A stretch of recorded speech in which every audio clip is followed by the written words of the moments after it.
間違い探しをしていた。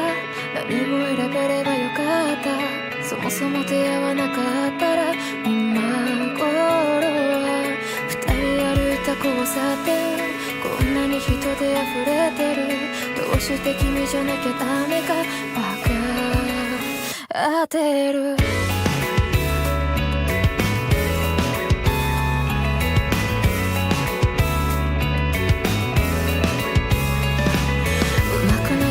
性格置いてけぼりの毎日で、人と関わらなくたって生きれるよ。足りないものだらけだった。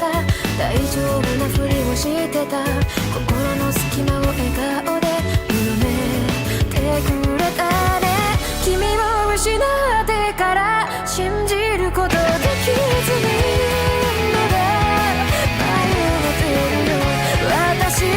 優しい人だってずっと疑うこともしないで、好きだったらドラマフロイド教えてくれよ。痛みが喉を締め黙らせる。前に進みたいのに愛したいと胸が叫んでる。傷つかないでと頭が言う。振り払いたいよ。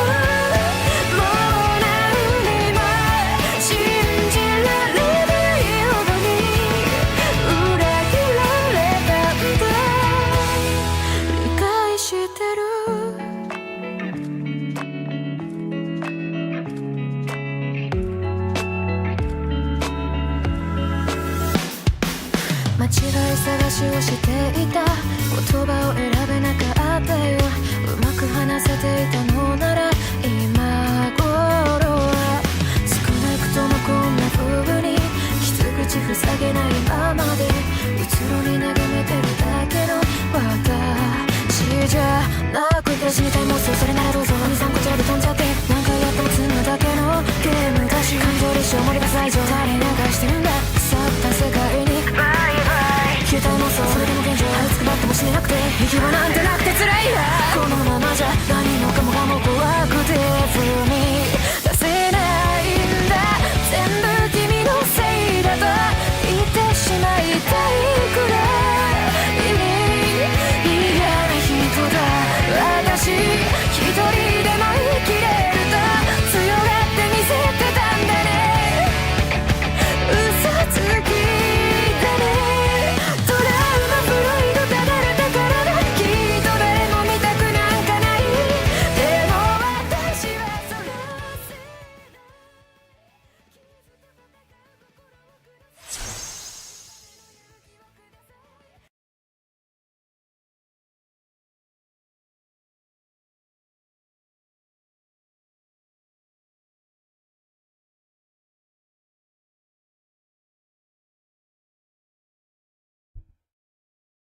Oh my god.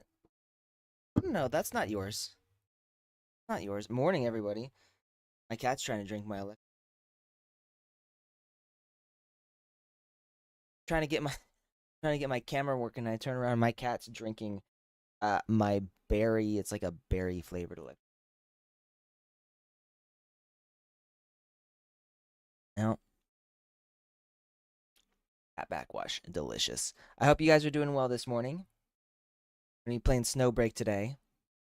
I'm kind of like it's weird because I don't think this is like the most enjoyable game to play. And it's a lot of exposition. Like I feel like I'm reading more than I'm playing.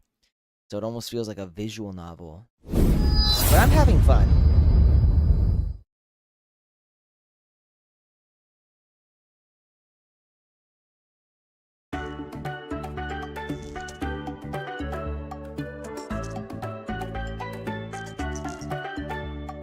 Adjust this a little bit.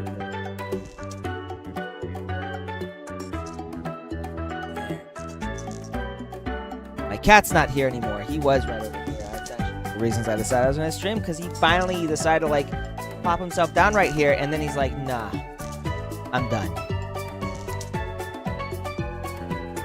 So we are going to press. I'm also wearing a shirt today. I know a lot of people. I don't know how many people here see me regularly, but usually you see me without a shirt. Woo. Get my daily Yay. stuff in here. Woo, yay. She sounds so excited to see me. What are we doing here? We're gonna do super mode. Claim all. And there's a lot of stuff to claim here. I also get some free, don't I? Nations, what I don't know what any of this is. I thought there was like a daily refresh where I could buy free stuff, but I guess not. Right, I have to unlock the Harmony Heart thing.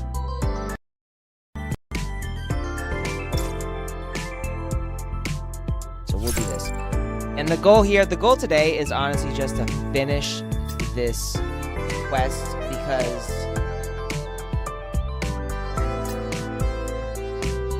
you know, if I don't finish this, I don't think I can actually go back to the very beginning. So we're gonna finish this. And hopefully, there we go. Hopefully, I'll actually get to do some gameplay.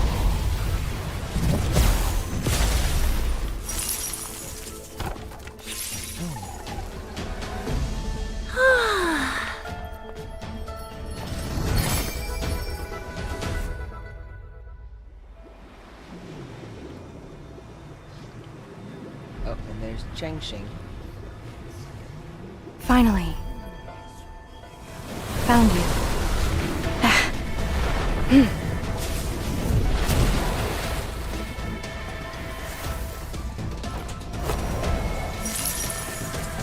Why cling to your hopes of resistance?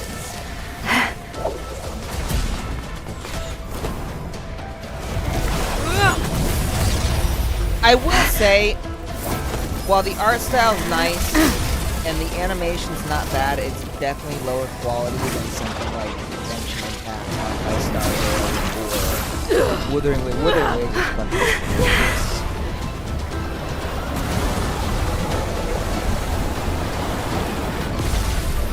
Then show me what you really got.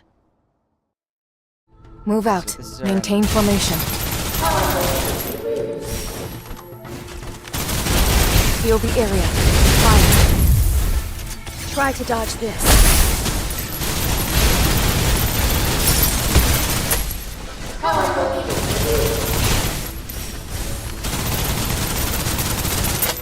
We only work with the best. Don't know if that actually did anything.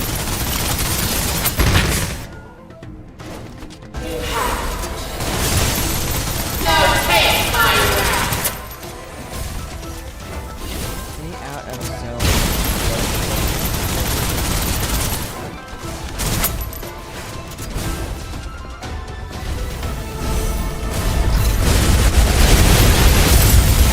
We only work. Try to dodge this. Where did she go?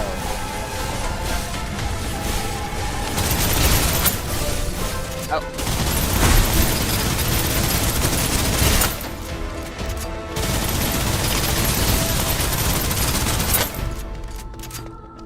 Oh fuck, she's got shield. Okay.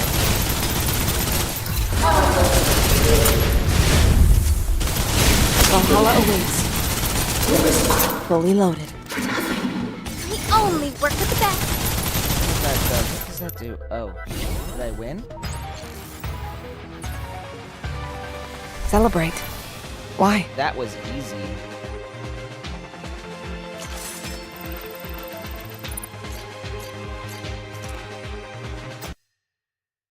I'm kind of hoping that's the end of it. By the time I saw the sky again, night had descended. The serene darkness blanketed the courtyard, filling the air with an otherworldly tranquility. A scene as if plucked from an ethereal painting. Soft, glowing orbs floated gently around Yao like fireflies, rising gradually into the heavens. These were the remnants of faith that Theta had gathered using the tree. But with Chengxing's purification complete, all of that faith dissipated. Theta's ultimate ace was rendered useless. dissolving into countless radiant specks that warmed the courtyard, turning to their origin. It's actually kind of beautiful, isn't it?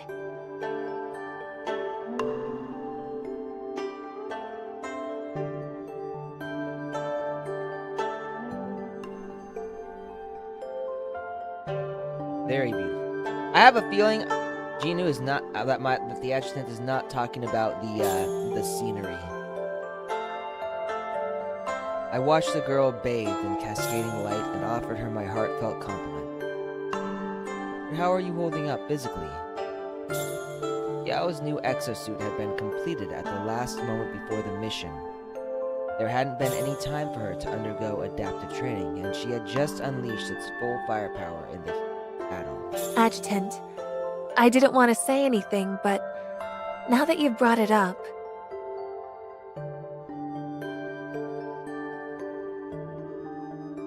Yao took a deep breath, her cheeks instantly flushing with exertion.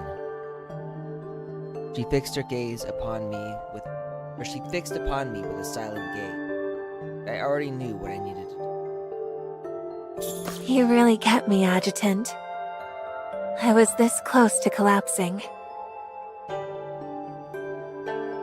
What a Chad. You don't have to push yourself. I'll carry you the rest of the way. And I'll leave it to you, Adjutant. I'm just gonna pass out for a bit. How is that staying on? Is this like just stuck to her like glue? I mean, it's impressive. But still. Without hesitation, Yao leaned into my arms, pressing her head against my chest. As I held her, my gaze wandered to Cheng Xing, who had been quietly following us. Cheng Xing? Don't mind me, Adjutant. Yao is badly injured. It's only fair that she gets some extra attention.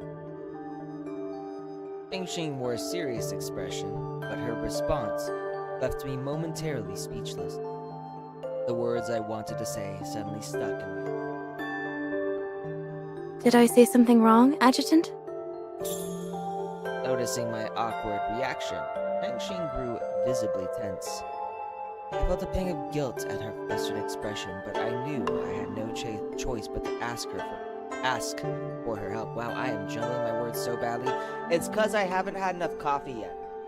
That's the reason. I'm not drinking enough coffee.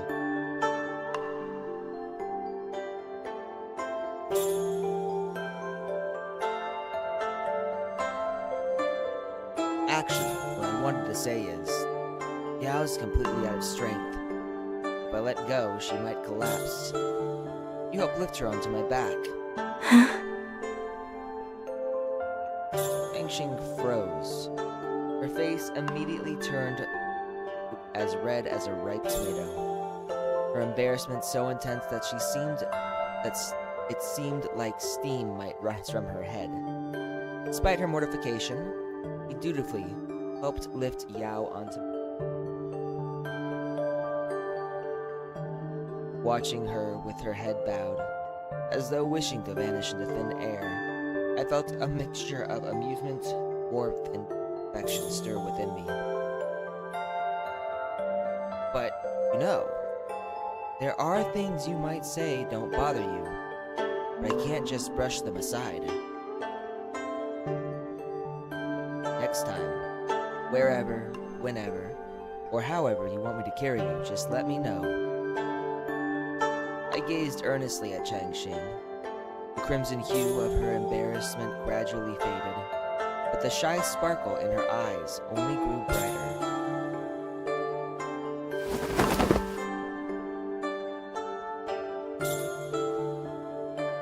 Then she stepped forward, grasped my arm tightly, and spoke with earnest determination. That's a promise, Adjutant. I'll hold you to it. You know, this is something I've not seen in a in any other game ever. Even Wuthering Waves, which is very, very harem riz blazing. You don't get something like this. Even in Nikkei, you don't get something like this. Sure you will. Never forget a word I say. There's a difference between remembering with the heart and remembering with the mind. That's pretty bold, Changxing. There's bolder yet to come. That's so. I'm looking forward to it. Liao, exhausted and half asleep, draped over my back. I shared a few sweet words with Changxing as we continued onward, searching for a place to rest. Changxing clung tightly to my arm, though her mind seems preoccupied. It was as if she were in deep thought, gathering courage to make some kind of decision.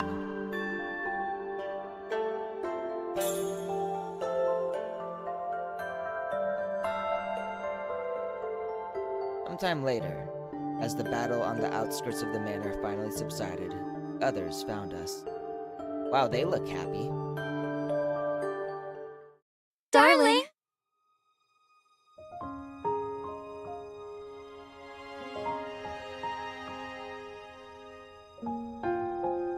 Adjutant! Man, that's a lot of harem members. Adjutant!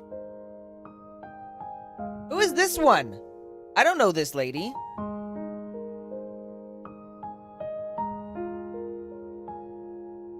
Bondage? That looks like she's decked in slight bondage. One by one, graceful figures came rushing toward me, enveloping me in a sea of warmth and affection. This is what I've been fighting for. A harem? I approve. Lying back on the grass, I stretched my arms wide, trying to embrace them all. There's like 18 of them, aren't there? Utterly spent, I finally let myself drift into sleep in their tender company. 3 days had passed since the conclusion of Operation Decapitation. I was summoned to Tao's office to discuss matters related to the mission. As always, our conversation was straightforward and to the point. We dissected the body Theta left behind and confirmed it was just a humanoid puppet controlled by a fragment of her consciousness. Her real self wasn't present. Additionally, based on the experimental traces left at the scene, we've concluded that Theta discovered the secret power of faith purely by accident. By accident, huh? Makes sense. If it hadn't been, she would have taken it much further. Theta's forces in Beijing had fought tooth and nail to hold us back. On the surface, that was logical, but in hindsight, something didn't add up. Her absence during the battle meant she had already prepared for failure. If she was ready to lose, why commit so much? Let's see. Looks like you've figured it out. Yes. This wasn't just a desperate defensive move. It was a demonstration. Ada was trying to prove the value of that technology to someone. There's no way she would let such power slip through her fingers. Roseanne. Where was she hiding during that battle? Still, you don't need to be overly concerned. These faith experiments were born out of an accident, which means they're far from being perfected. Refining the technology to the point of mature application will take time. Does that mean we have a grace period? Not necessarily immediate, but you'll know when the time comes. Are you suggesting she might make another move before that? What I want you to understand is that once this period passes, she'll become even stronger. So will we. Plus, we have you standing by, don't we? Standing by you. He fell silent for a long moment, expression flickering ever so slightly. Or so I thought. I looked closer, her face was as composed as ever, as if the fleeting emotion had been nothing more than emotion. You should go. I have plenty of work to get back to. There he is. Guy chilling. Finally decided to join me. Hey!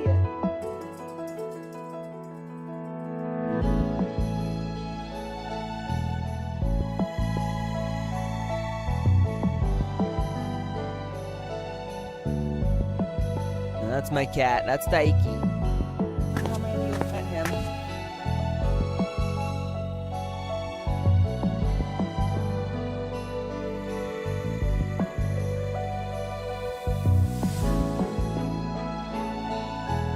Looking at that screen, I'm wondering if I can get like a better view.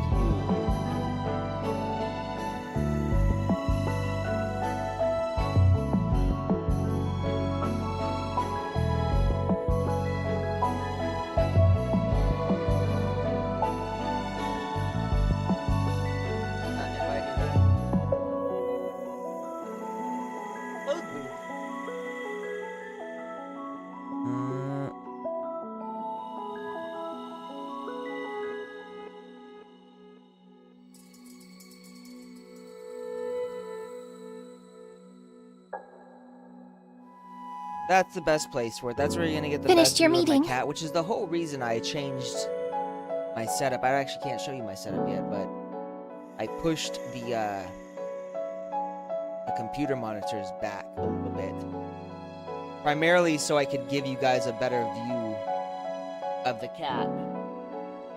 If I put this.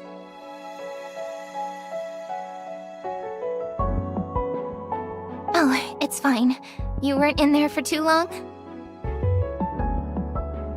I meant these past few days. Oh, I was supposed to ask a question. Things have been hectic. I haven't had a chance to catch up with you. Hearing that, Caroline gave me a playful eye roll. What's this, my dear adjutant? After sweet-talking all the girls, you finally remembered poor little me. Heard something. On the day of the operation, you were pretty anxious to get my lines. You found out about that, huh? Well, I was just relieved to see you come back safe.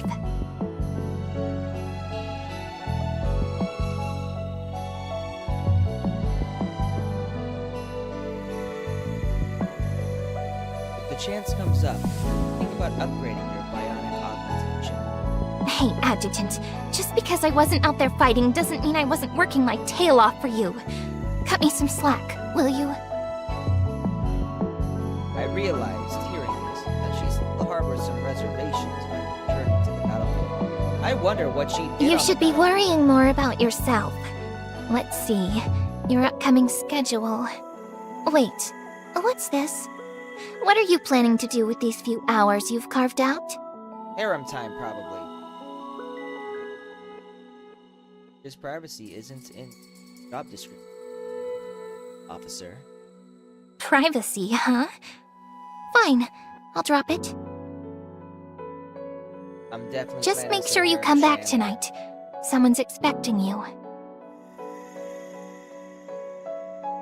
Does Miss Intelligence Officer have plans for me? I'd have to get in line for that. I'm just passing on a message for someone else. I'm with me then. I'll be back. Good. Great Terminator. I'll let them know.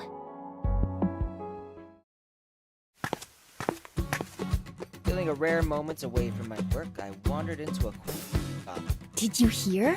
Someone bought out all the fireworks in town. Must be for some grand romantic ceremony. Good for them, I guess.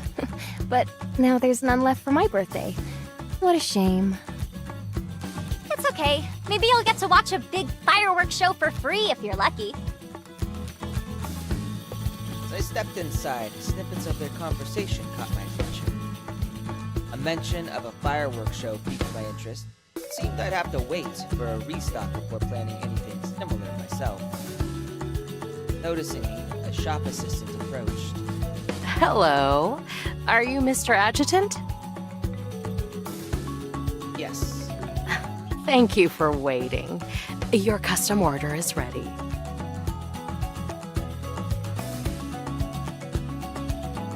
Ready? Yes, if I may ask, are they romantic keepsakes for someone special? Harem. I nodded without hesitation. In that case, would you like them engraved with something meaningful? I can do that. Of course. Keepsakes are more special with a personal touch. Sure. When the shop assistant handed me the pen and paper, I found myself momentarily at a loss. It wasn't that I couldn't think of it, but rather there was too much I wanted to say. If you're unsure what to engrave, sir, just think about the person they're meant for. Oh, my little baby is part asleep. He's EP.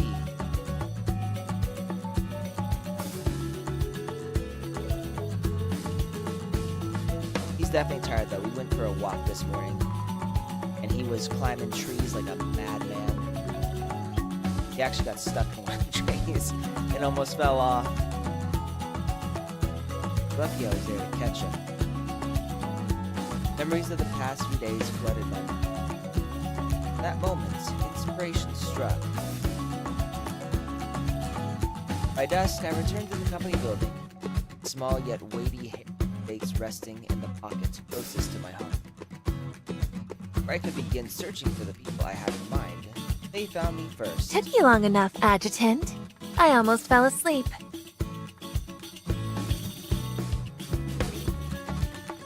Wait, was Caroline talking about... Yeah, it's us. Adjutant, Yao and I have prepared a gift for you.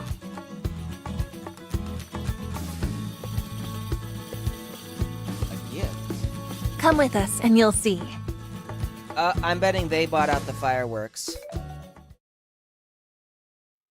Yao smiled playfully, grabbing one of my hands while Chang Xing took the other.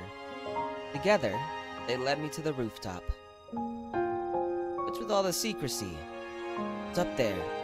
Some kind of special sight tonight? Fireworks, obviously.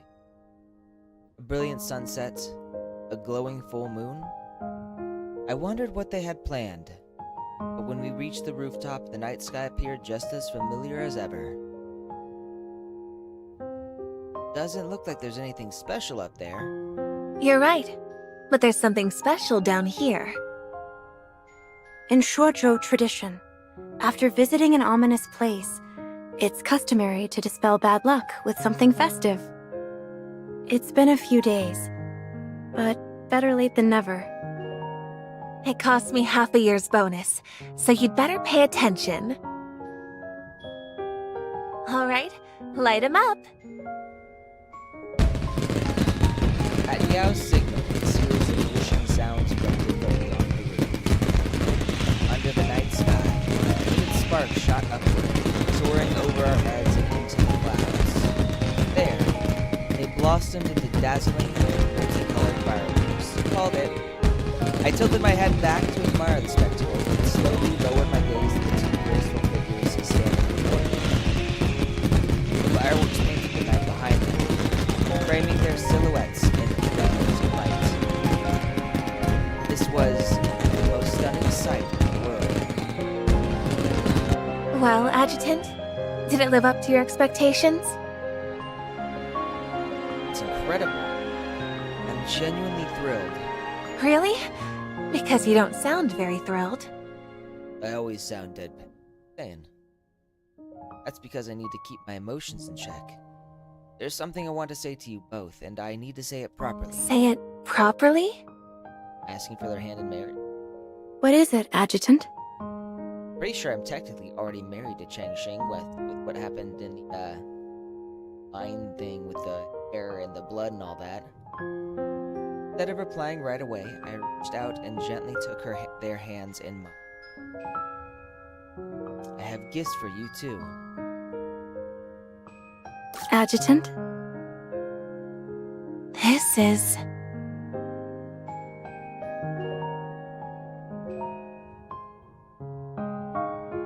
Our covenant keepsakes. A golden pin for silken tresses, a vow of devotion for eternity. Fengxing's fingers trembled as she carefully held the hairpin. Her soft voice as she read the engraving. Two souls interlocked as one, inseparable till the end of time. Yao traced her fingertips over the lock, her gaze shimmering with overwhelming emotion. After a long silence, two tender voices spoke in unison. Actually, we each have another gift for you, Adjutant. I'm gonna say it's a kiss. Oh, nope, I guess not. It's actually an object. I watched as each of them produced a jade ring, tying it onto the piece of fabric closest to my heart. Etched into the rings were inscriptions. The first read, in unbroken knots, threads... God, why did that go so fast? Second read, alright, here we go, we're gonna be fast. There's plenty I don't bother to say, but there's one thing I'll say. I love you. And the next heartbeat, I drew them both into a tight embrace. Above us, the final flare of fireworks ascended to the heavens, bursting into an incandescent splendor. Night sky bloomed in vivid, enveloping us in radiant light. Yet, it wasn't the thunder of the fireworks that filled my ears. It was the echo of... Hereafter, I do entwine my body, my spirit, and the very essence of my being unto thee, my prince. Oh, you found me, Adjutant.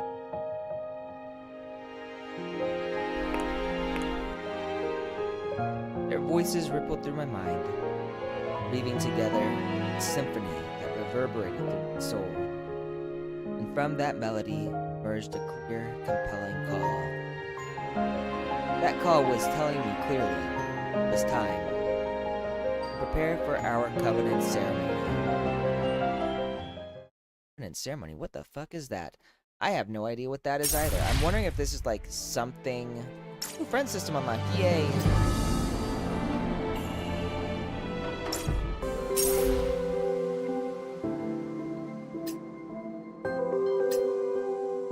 I got a work or what the what?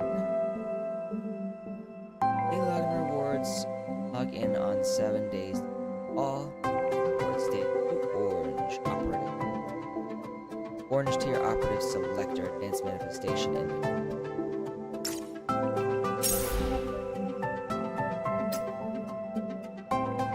Idle cooldown.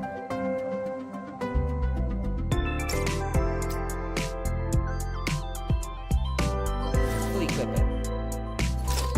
Might as well.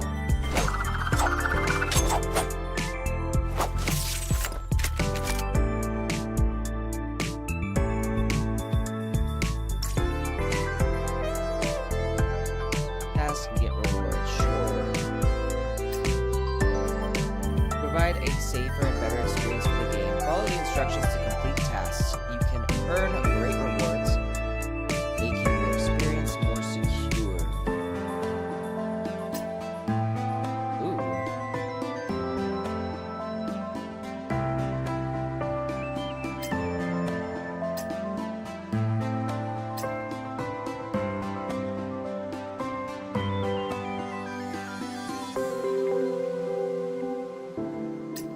Oh, I gotta purchase something. I'm not buying anything in this, so...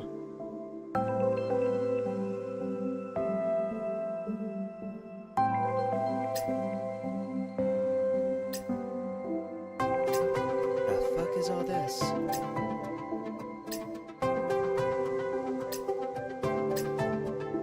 Like the same exactly... Oh, no, so... This says something slightly different. But I'm not gonna bother with that. Now you can select an orange tier operative to join the squad.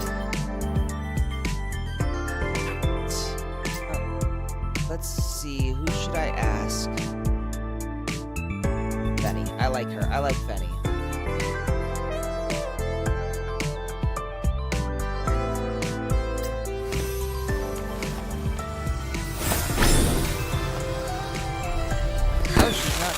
The coronet? Why would I care who chatters behind my back? Alright, we'll claim whatever I can of this now.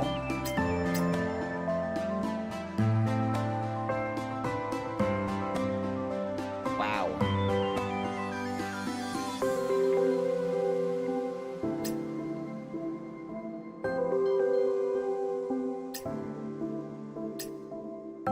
I'm not interested in those. So, Adjutant, this is where you can check the latest progress.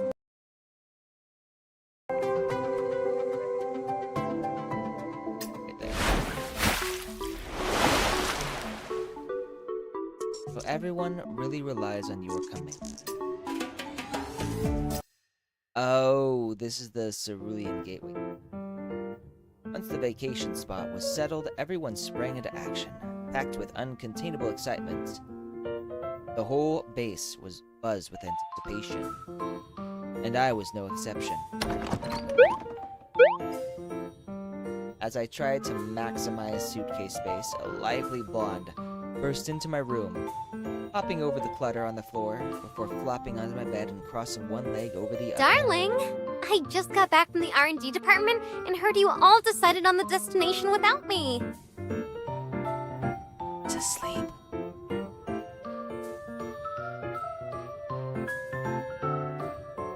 Next time you have one of those meetings, could you wait for me?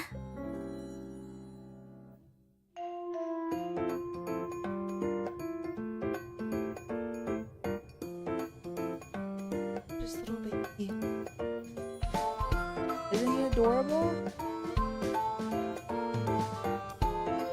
He's out like a...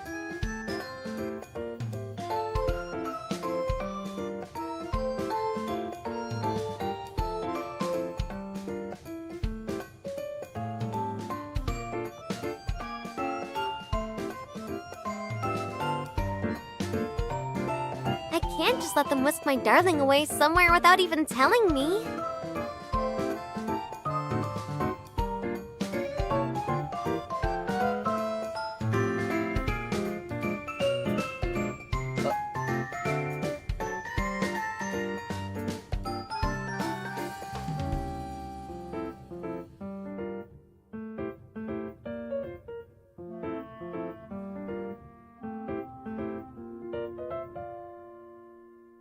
Back to normal.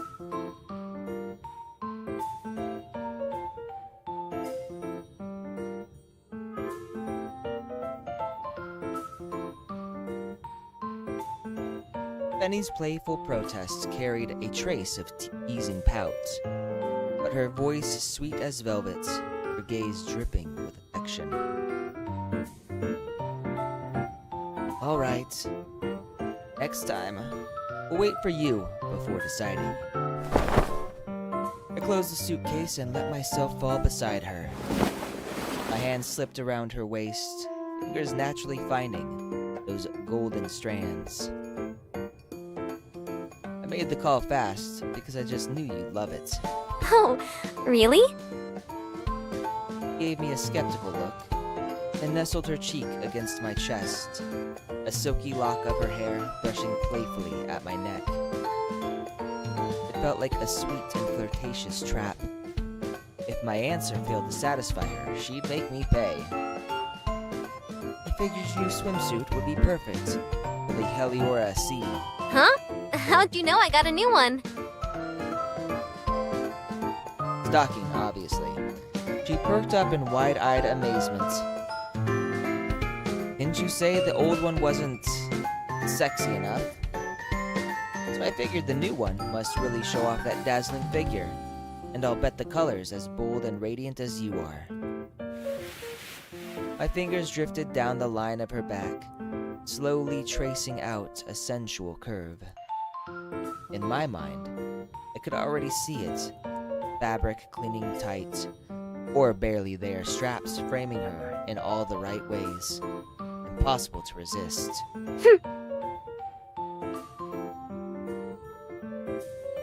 She melted into my touch. She kept up the act, a mock frown, ruby lips sweetly puckered. You ruined the surprise, darling. Do you have to know everything? Yes. Well, not everything. I'm still waiting to hear what the R&D department had for you. Had you for, sorry.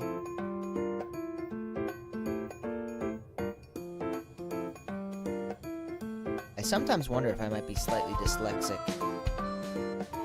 I said it even though I had already pieced most of it together. They were likely designing a new exosuit for her. Hearing the question, she couldn't contain her excitement any longer and sprang off the bed. Her slender but toned arm caught mine, tugging me to my feet. They're designing new exosuits for me and Cirrus. But before they start fabrication, they need updated measurements for our figures. There's no way I could measure myself properly, so of course I came to you, darling. Ah, so she's asking me to take her measurements.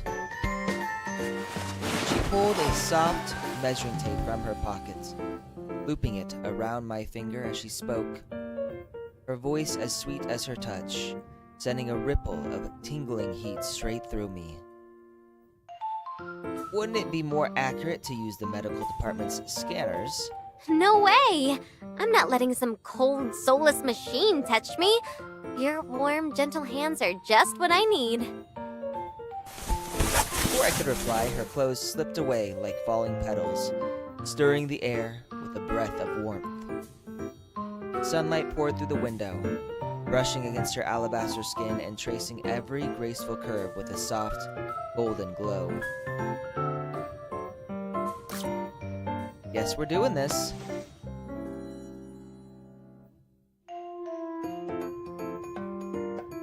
I slipped the tape around her, its scale gliding over a constellation of rose-hued marks on her skin.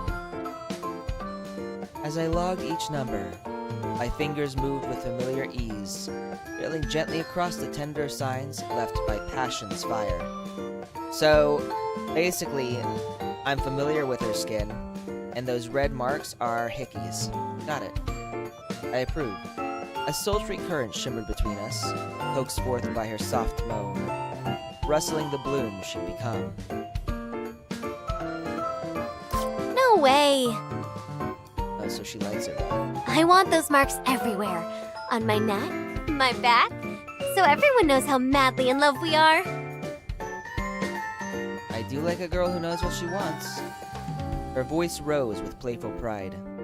The flick of her hand, Fenny brushed her hair aside, proudly revealing the marks just behind her ear. Once we finished, she slipped her clothes back on, but only loosely.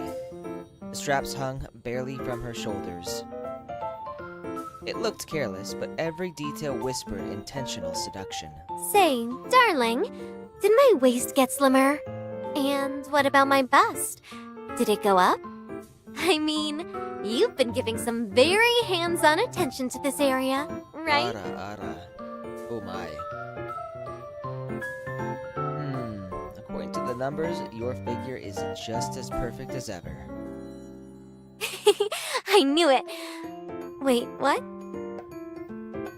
Smile faltered, confusion flickering in her eyes. As perfect as ever? What's that supposed to mean? Did I say the wrong thing? Means your measurements haven't changed at all. No way! Why is she disappointed? She snatched the report from my hands, scanning every line with growing disbelief.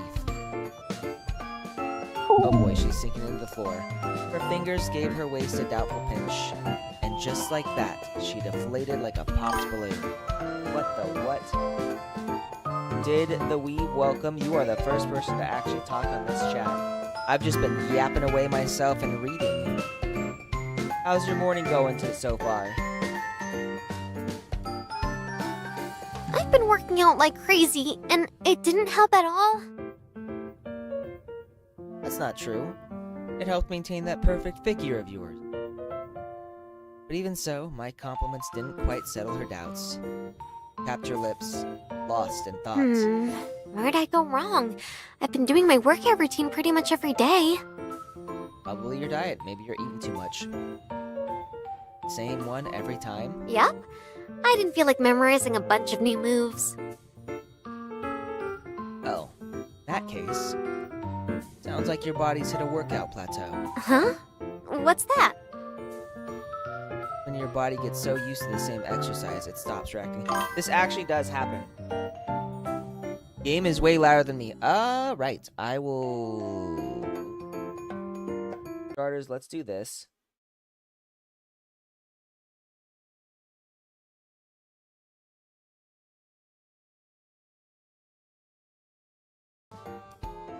How is that? Is that a little better? It starts conserving energy instead of changing, and your progress slows to a crawl. For real?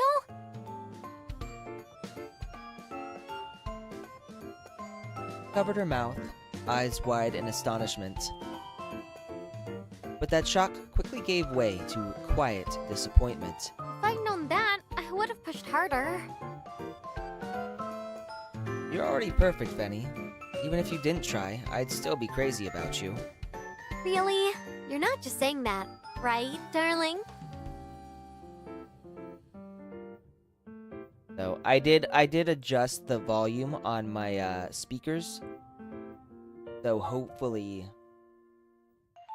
I'm a little louder than the game.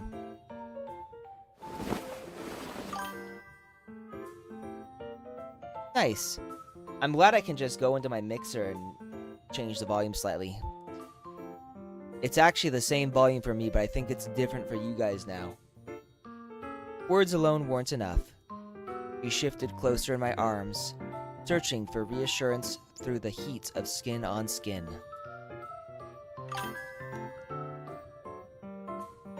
She rose on her tiptoes for a kiss, then another, and another, each one more lingering, distant. Her tongue grew bolder. I let her lead at first, savoring her playful fire, then gradually took back control, till a tender moan slipped from her lips and her eyes fluttered open, trembling. Just then, the soft patter of rain began to tap against the window pane. One of those summer showers, hot and steamy, just like the air between us. Outside, raindrops threaded through the garden's blooms, nourishing roots and petals with tender caresses, just as I had the flower in my arms. After several rounds of passion, the rhythm of the rain began to fade. Spent and satisfied, Penny dozed off in my arms.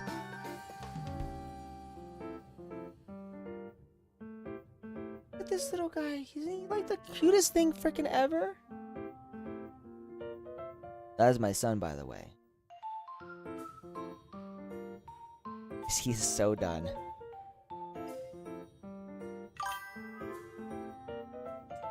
Thank you.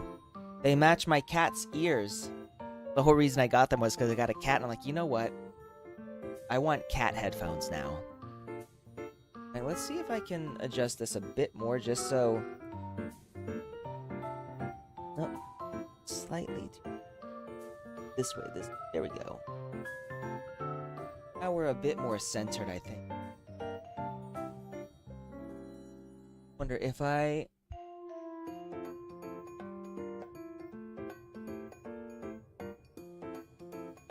Trying to see if I can get more of my cat in.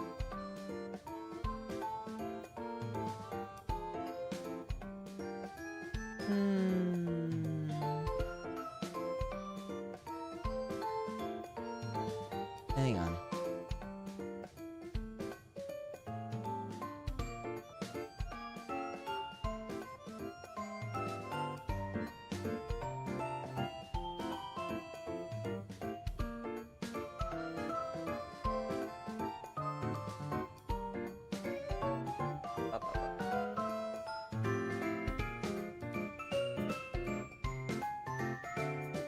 There, I think that gives you a better view of my cat. That's really what I want there. I actually just started.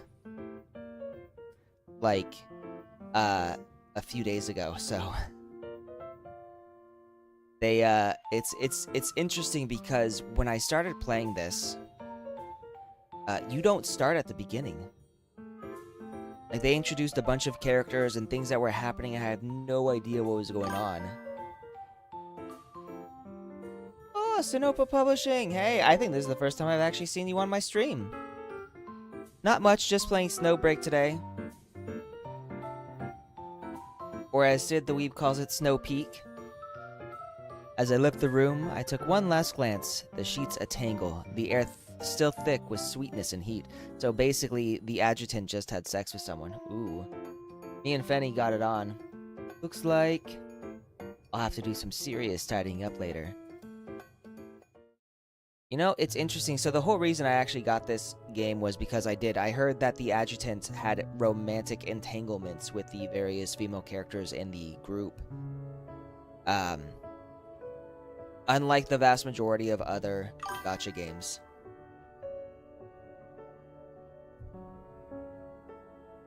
Nice. I woke up at like 5 o'clock this morning, which is when I usually wake up. I took my cat for a walk, which you probably don't hear often. What's for breakfast today? As the sun dipped low, slipping through the curtains in golden streaks, the girl on the rumpled sheets slowly blinked open her sleepy eyes. The warmth from before still lingered inside of her, rising like a slow-burning flame. Barefoot and wrapped in blankets, he shuffled through the room in search of water, still half dreaming. Then she stopped, drawn to the mirror. The hickeys speckled across her skin shimmered like stars in her eyes, glinting with sweetness and bliss. Eyelash and mouth. Grinning, he dove back under the covers, giggling as she breathed in the scent he'd left behind. And as she rolled over, something caught her eye, a pale yellow sticky note resting nearby.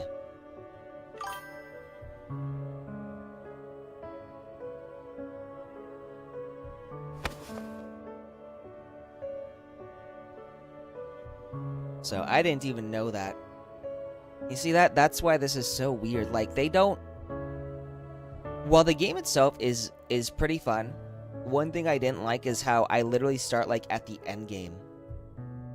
I don't quite understand why they did that and why you can't start at the beginning, but I'm hoping at this point I can start at the end. Peppercorn and sea salt bacon. Or I can restart at the beginning of the game, because I want to know, like, what all of the, like, how all these characters came to be and how we came to meet and all that. And I also want explanations for the lore, because I really don't understand it. Peppercorn and sea salt bacon, oatmeal with cinnamon and a little honey, coffee and toast. Once I pull the bread out. Oh, the bread. Oh, that sounds delicious, bro. Can I get you to cook for me? I haven't made my own bread in so long. I should start that again. They changed what with this patch? Like how you start the game? Perfect. The stores are getting new collections today. I can pick out a couple of stylish suits for Darling. But something tugged at her thoughts. She glanced back at the note and paused. Wait a sec. Didn't we go shopping on this day last month too? And the month before that? New Collection Day had quietly turned into a tradition. One of many little rituals shared between them. Movie nights, dessert hunts, even joint patrols through Containment Zone Aleph. Lately, their time together seemed to orbit those routines, comforting and familiar, but unchanging. Things have been feeling kinda samey lately. Nothing new, really. Is your daughter trying to make me jealous right now? Bro. You know what? That's it. I am instant transmissioning straight to your kitchen so that I can get some of that food. I wish I had... If I had instant transmission, I'd probably be in Japan. But I might also be over to get some breakfast. I actually don't eat breakfast on Sundays because I go over to my family's and they make huge meals. But I do like a good breakfast. I really do.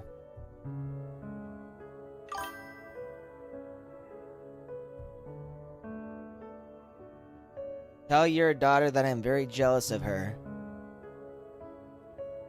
Hugging a pillow, she rolled lazily across the bed, her thoughts drifting like dandelions on the breeze. The same old routine. Like we're missing some... Spice. Yep, perhaps? called it. The author in me knows exactly where this is. Her thoughts rippled outward, like a pebble dropped into a still lake. One doubt stirring many. You ruined the surprise, darling. Do you have to know everything? According to the numbers, your figure is just as perfect as ever. Sounds like your body's hit a work punch. Aww. Oh, that's a good one. I haven't read the manga, but I have watched the anime, and the anime is so fucking cute. Super well animated too.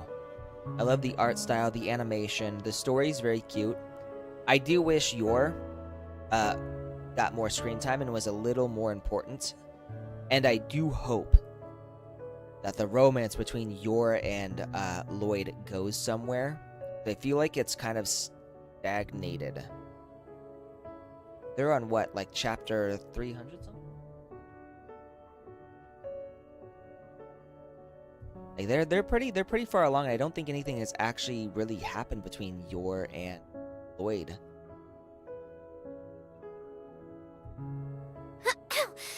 Oh, that hurt. Lost in thought, she rolled a little bit too far. And with a soft thud, she tumbled off the bed. One leg still hooked over the edge. One thing I wish is that they'd actually show this happening. Like this has a very visual novel feel, which is not bad, but I kind of wish these scenes were like actually fully animated. I'm assuming they weren't for money reasons. But she didn't even pause to rub her bruised hip. Something stirred inside her. A sudden, fluttering pressure. She marched to the mirror, eyes locking onto the proud girl staring back, and launched into a full-on self-scolding. Benny Golden, you've totally let yourself go. I actually like the story. That's kind of why I'm doing this one. Did you really think sealing a covenant vow meant you could just kick back and ride the love train? Yes? How are you supposed to live happily ever after with Darling if you keep slacking off like this? Pretty sure we just had like really passionate sex, so I'm not sure what she's complaining about here. Her expression turned serious, her reflection in the mirror frowning right back. Without a little spark, people get dull, and that goes double for relationships. Luckily, clever old me caught it before it's too late. Glad she Before never stays Darling down even long. starts to get the tiniest bit bored. Leaned in close to the mirror, jabbing a finger at her own too comfy self. You've got to light things up again, not just lie around taking him for granted. You've got to keep surprising him. More spice. Got that?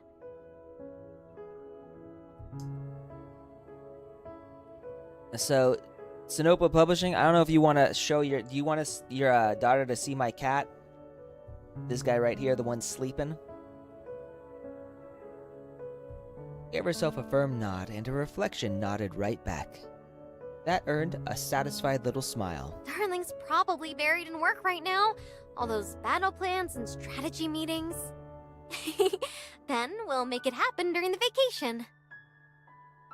He clenched her fist and thrust them high into the air, her spirit blazing with fresh resolve. Well, so, and I know with this last mission that I did, the Hearts one, we did the covenant with Cheng Xing and Yao.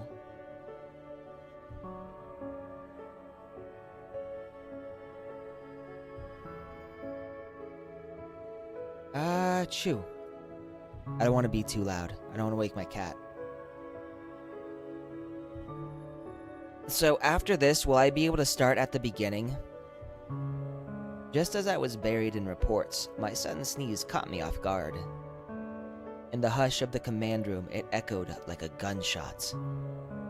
Given my current enhanced physiology, catching a plain old cold is next to impossible. Someone must be thinking about me, as the saying goes. Then again, if that's true, the list of suspects might be a little too long. I gave my nose a rub and turned back to the task at hand.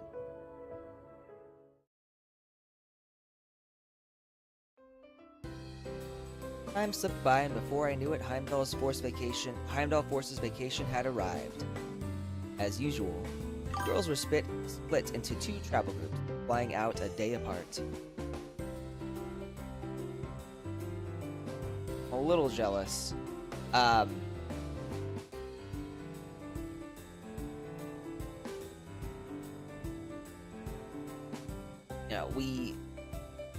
So when I started playing, like I just started playing a few days ago, and we literally started at the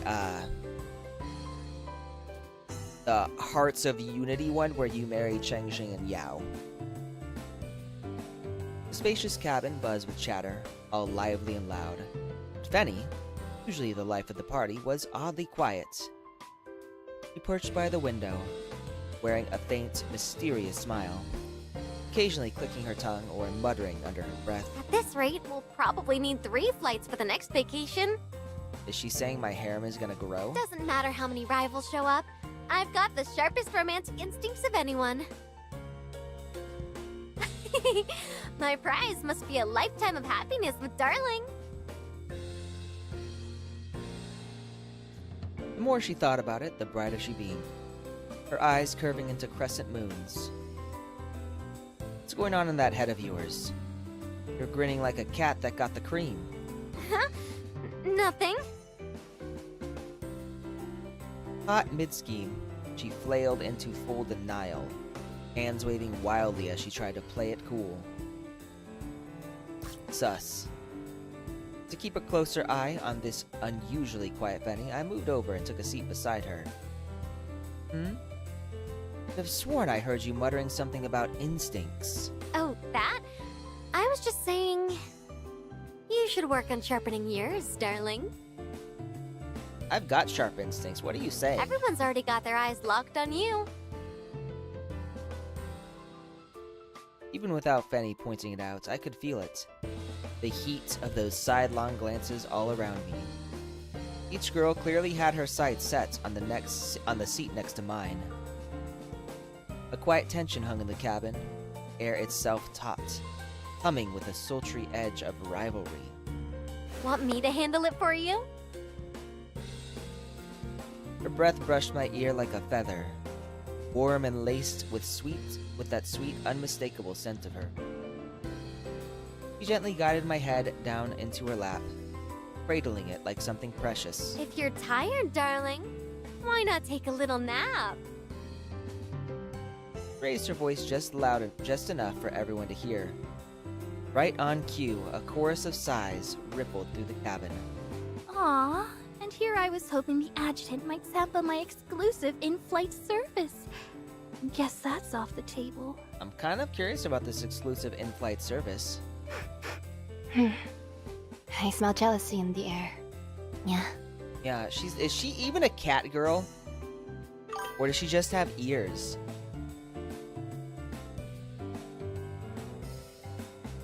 So she is the strongest. Jealousy? I didn't notice. You know, I don't have her yet. I don't have anybody yet. See what I mean? I've only pulled like a few people. Or done a few pulls or whatever it's called in this. If I hadn't stepped in, you'd have been eaten alive, Darling. Something tells me the adjutant wouldn't mind being eaten alive. With my head resting on her lap, all I could see were soft, round curves. From her breezy tone, I could just picture the sweet little grin on her face.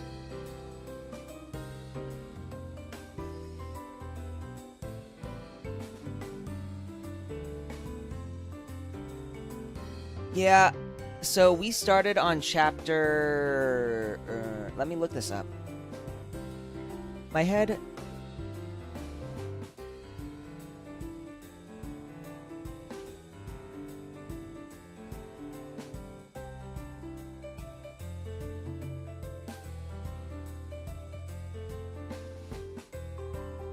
So, Snowbreak,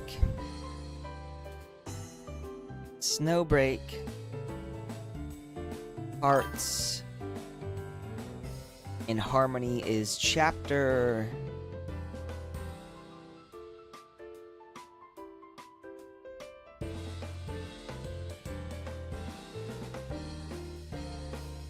So, we started on chapter 14, part 2. This was where I started off, was the Hearts and Harmony chapter. I would like to get to chapter 1 so I can see it. I do want to explore a bit of the world. Also, welcome Zombie Plays. 4 days we'll get another free 5. Oh, I do like that. So, and I just got Fenny. The 5-star Fenny. My head sank into a cushion of warmth like falling into a cloud. Too cozy to resist. Sleep quickly swept over me. Alright, so... I will say, Zabi, I don't actually mind. Like, I like fan service. Like, I know some people complain about it for reasons that I don't understand. But I actually enjoy fan service stories. I'm more liable to read a story, watch an anime, play a video game if it's got a little fan service. Or if it's got a lot of fan service. It's gratuitous, I don't mind that. So long as it fits within the context of the story itself, I think that's fine. We'll get a brand new 5-star. I'm looking forward to that. I wasn't sure how long I dozed off. The girls' excited voices shattered the calm. Adjutant! Rise and shine! We've arrived! It's sunny out there. Perfect weather for a vacation. I like her British accent. Marianne's voice might be my favorite. A fresh sea breeze slipped in, brushing past my nose, gently coaxing me back to wakefulness.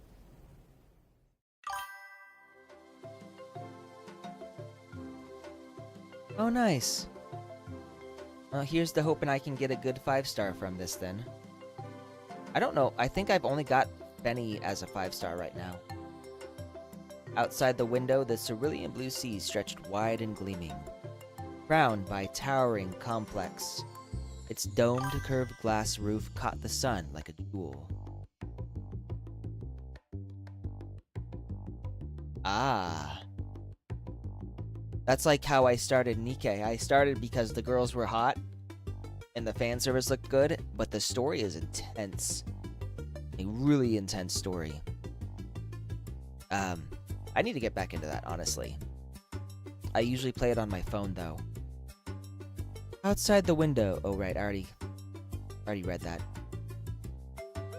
Around it, the floating docks unfolded into a landing pad, ready to greet us. Days earlier, Clarina had arranged everything to perfection, evacuating the complex of everyone except Heimdall personnel. As soon as the aircraft came to a full stop, the girls surged forward, bolting toward our private slice of paradise.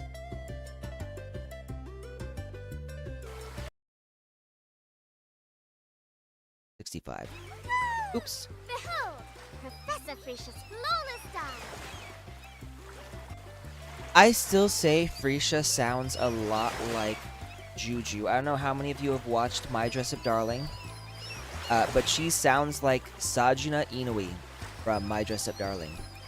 Careful, Frisia.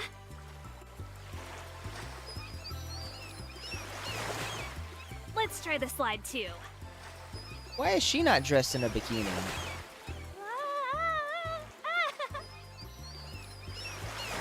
The girls split off into little groups, diving headfirst into vacation mode. Atop the towering waterslide, a few petite forms zipped down in a flurry, sprays of water catching the sunlight as they flew. The wave generator kicked in, sending frothy surges crashing toward the sandy beach.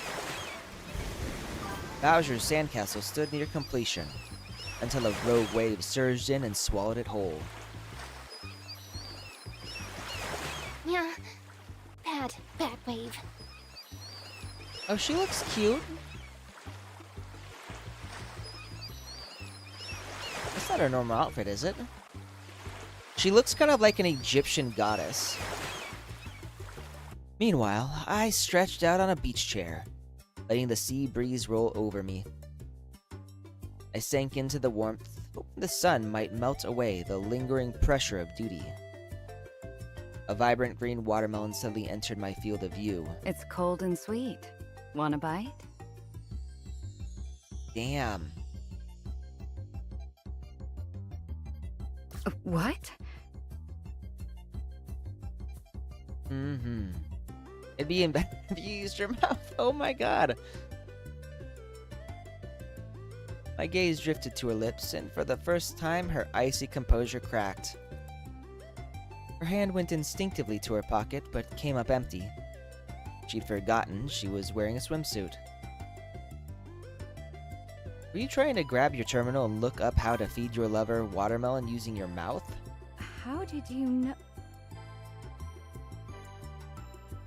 Ah, Anubis. That makes sense. Though it doesn't make sense why she says nya. Nya. I mean, I get it, cat, but still. That's a very Japanese thing. I mean, no, I wasn't. Not good at lying, is she? Usual glacial calm in her eyes gave way to a subtle ripple. Then, after a moment's hesitation, she suddenly steeled herself. She took a bite of the watermelon and leaned in fast. A deep blush bloomed from her cheeks to her ears. The hand holding the watermelon began to tremble.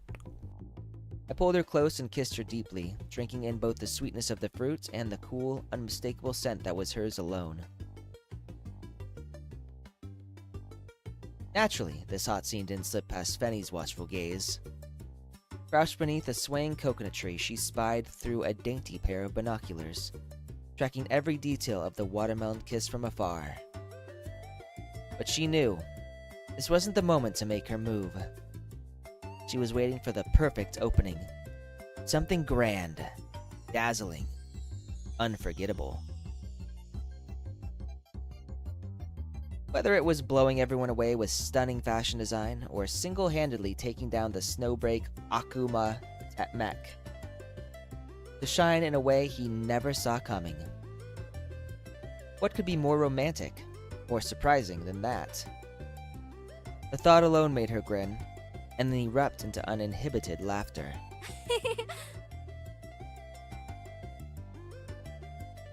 Gotta warm up now if I want to perform well in any combat competition. 1, 2, 3, 4, 2, 2, 3, 4, 5, 6, 7, 8, and one more time.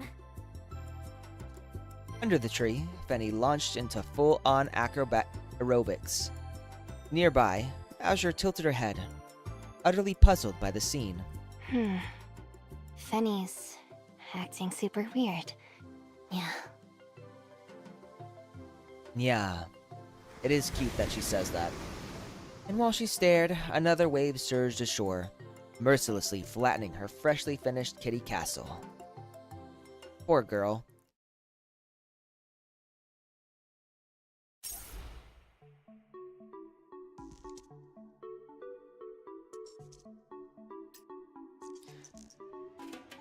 This way. I don't really want to do this anymore. I want to do the, let's see if I can do, like, the main mission.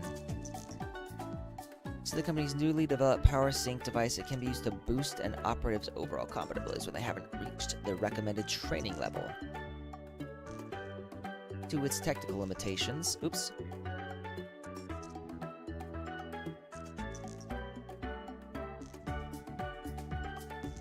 Due to technical limitations, it's only available in certain scenarios. Ah. Adjutant, I see that your squad isn't full.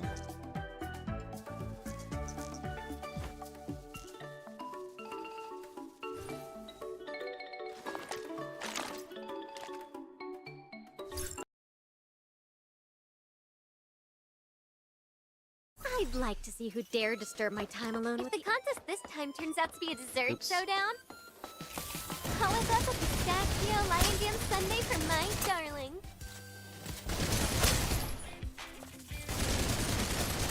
Take a bow. Exit stage right. Let's do this.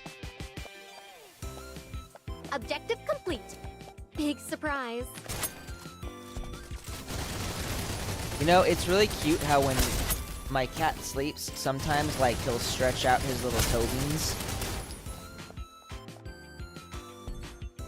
Right there. I don't want to poke it because I don't want him to wake up, but whenever he stretches, like, his little toe beans spread out. And it's super cute. Do you think you're a match for me? Please.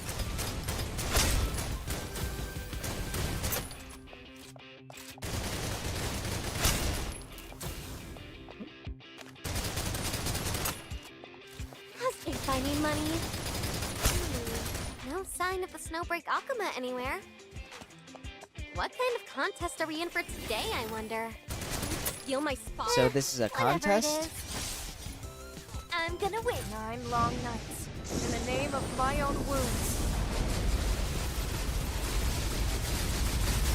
Fully loaded.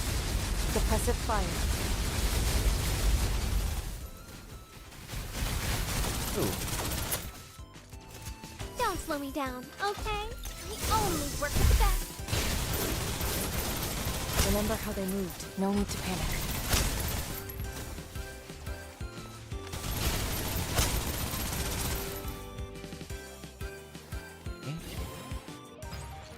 There. That was an Celebrate. easy mission. Why?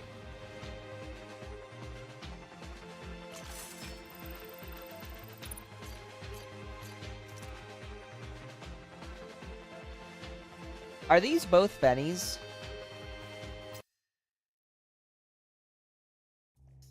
Sunlight glittered across the sea like scattered gold foil, while a cool ocean breeze rustled through the coconut grove in a soft whisper. Just as everything basked in peace, the wave generator suddenly kicked up, sending a towering swell across the surface. White caps churned in a frothy dance, and atop the highest crest stood Cirrus, like a sea sprite riding the wave. He teetered atop the swell for a few heartbeats. Then the sea turned against her, swallowing her over and over. At last, the tide caught her clean and hurled her shoreward with relentless force. Move! Coming through! Whoa! Just before she could faceplant and somersault across the sand, I stepped in and caught her, squarely in my arms. The impact sent me sprawling into the soft sand. Oh, she's cute. A cute little whimper escaped the girl in my arms, clearly still dazed from the crash landing. You alright? She gave her head a little shake, flinging off bits of sand stuck to her cheeks. Once her senses returned, she scrambled off me in a fluster. Sorry, Adjutant. I didn't mean to crash into you like that. Oh, she's also got a cute British accent. Don't worry about it. Getting tackled by you is rather enjoyable. Bro, how can he say that with a straight face? Four versions of Fenny. Holy shit, that's a lot of Fenny. I approve. I actually do. I like Fenny a lot. I pushed myself upright, and only now noticed that Cirrus was wearing the new exosuit R&D had just finished for her. Its surface glimmered beneath a clear sky, colors rippling from pale blue to silvery white, like seawater in motion. Trying to pick up surfing, serious? Something like that. She gave a sheepish blah blah blah. She gave a sheepish smile, scratching her flushed cheeks before gesturing to the board tucked under her arm. Dude, the adjutant is like the GOAT. I wish other gacha game protagonists were like half as flirtatious as this dude is. I think the closest I've seen so far is Rover from Wuthering Waves. But like, you know, obviously nothing happens between Rover and the girls in the game. You probably haven't heard. This might look like a surfboard, but it's actually a jetboard, custom designed for this exosuit. Controlling it feels a lot like surfing, so I thought I'd sneak in some practice while we're on break. Alright. My coffee is finished. My electrolyte fluids are finished.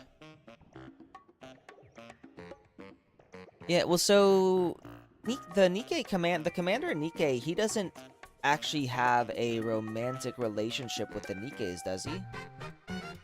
Like, I think I'm on chapter... What chapter? I'm on the chapter after we give Marianne to the Pilgrims. And there hasn't been any subtle or overt connotations that there is legitimately a romantic relationship between the commander and his Nikkes. But... It's just very fan servicey.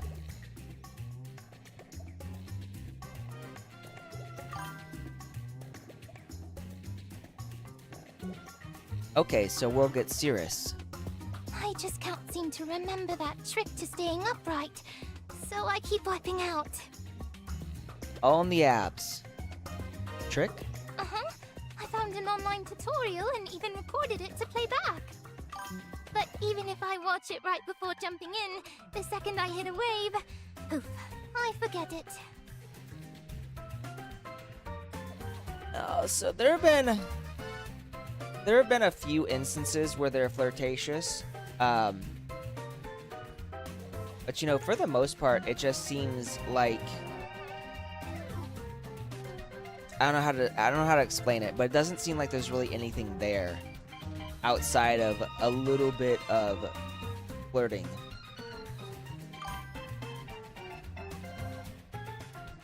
Really? How old is she?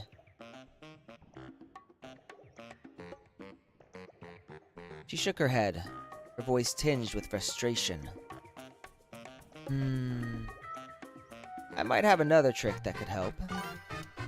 Want to give it a shot?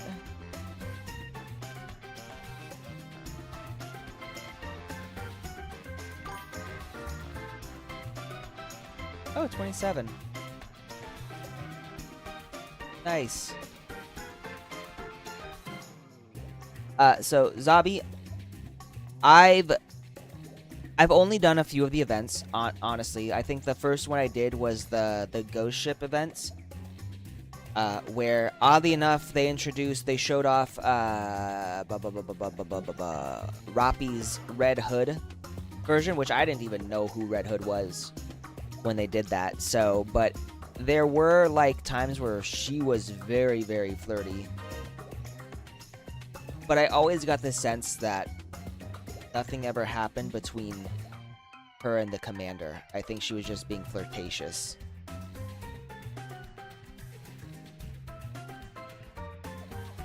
Yes, absolutely!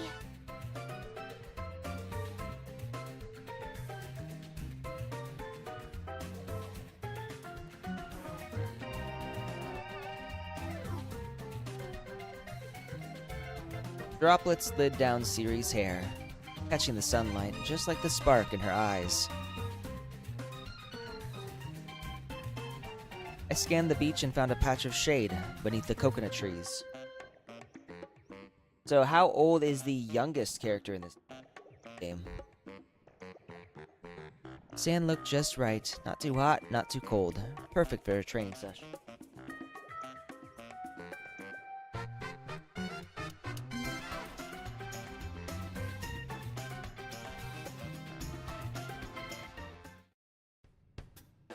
As soon as we reached it, Cirrus plopped onto the board with practiced ease. Lying on her stomach, aw, that's a cute chibi thing. But Her pre-surf posture was surprisingly solid. I'm ready, Adjutant. I'm just gonna say, this positioning looks very suggestive. Alright, so, Surfing 101. Your posture on the board is everything. Okay.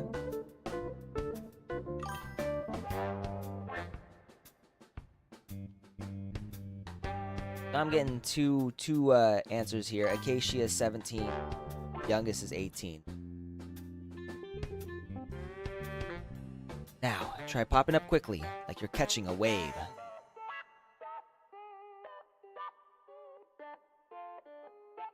She nodded, her expression turning serious.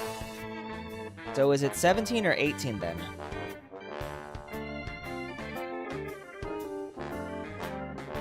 We'll look it up. Acacia.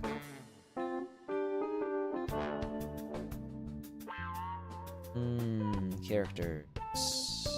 Operatives.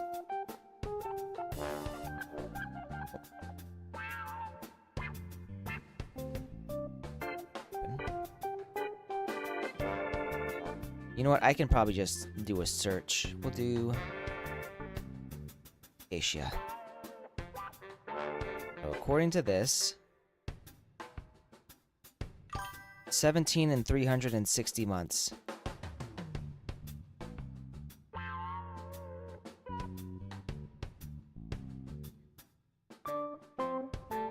Okay. Yep, and I just looked that up. As she rose, her knees buckled and her hips jutted up, all without her noticing. I'm assuming the 360 months is because she was in cryosleep for like 30 years. Yeah, that's what I just read, was that she was in cryosleep for 30 years. Which again, I don't know, because I don't know if we actually get introduced to her or if she was just always in the game, but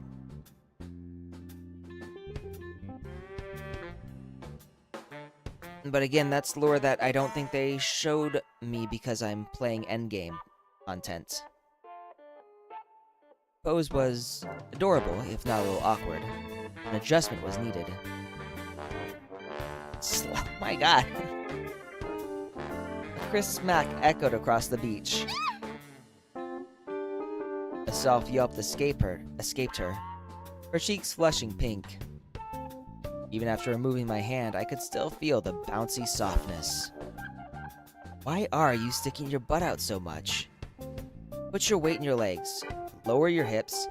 Now lift your body straight up. Like this? She did her best to adjust, her voice tinged with uncertainty. Her lower half was spot on now, but her upper half was basically a mess. Watching her fumble with such heart, I figured it was time for some more hands-on help. Am I gonna smack her again? Kidding. I stepped onto the board behind her, one hand around her chest, the other steadying her waist. Before I knew it, we were flush against each other. That's much better. Now, the special trick: don't rely on your brain to memorize the moves. Feel them with your body. Let the feeling sink in. Make it second nature.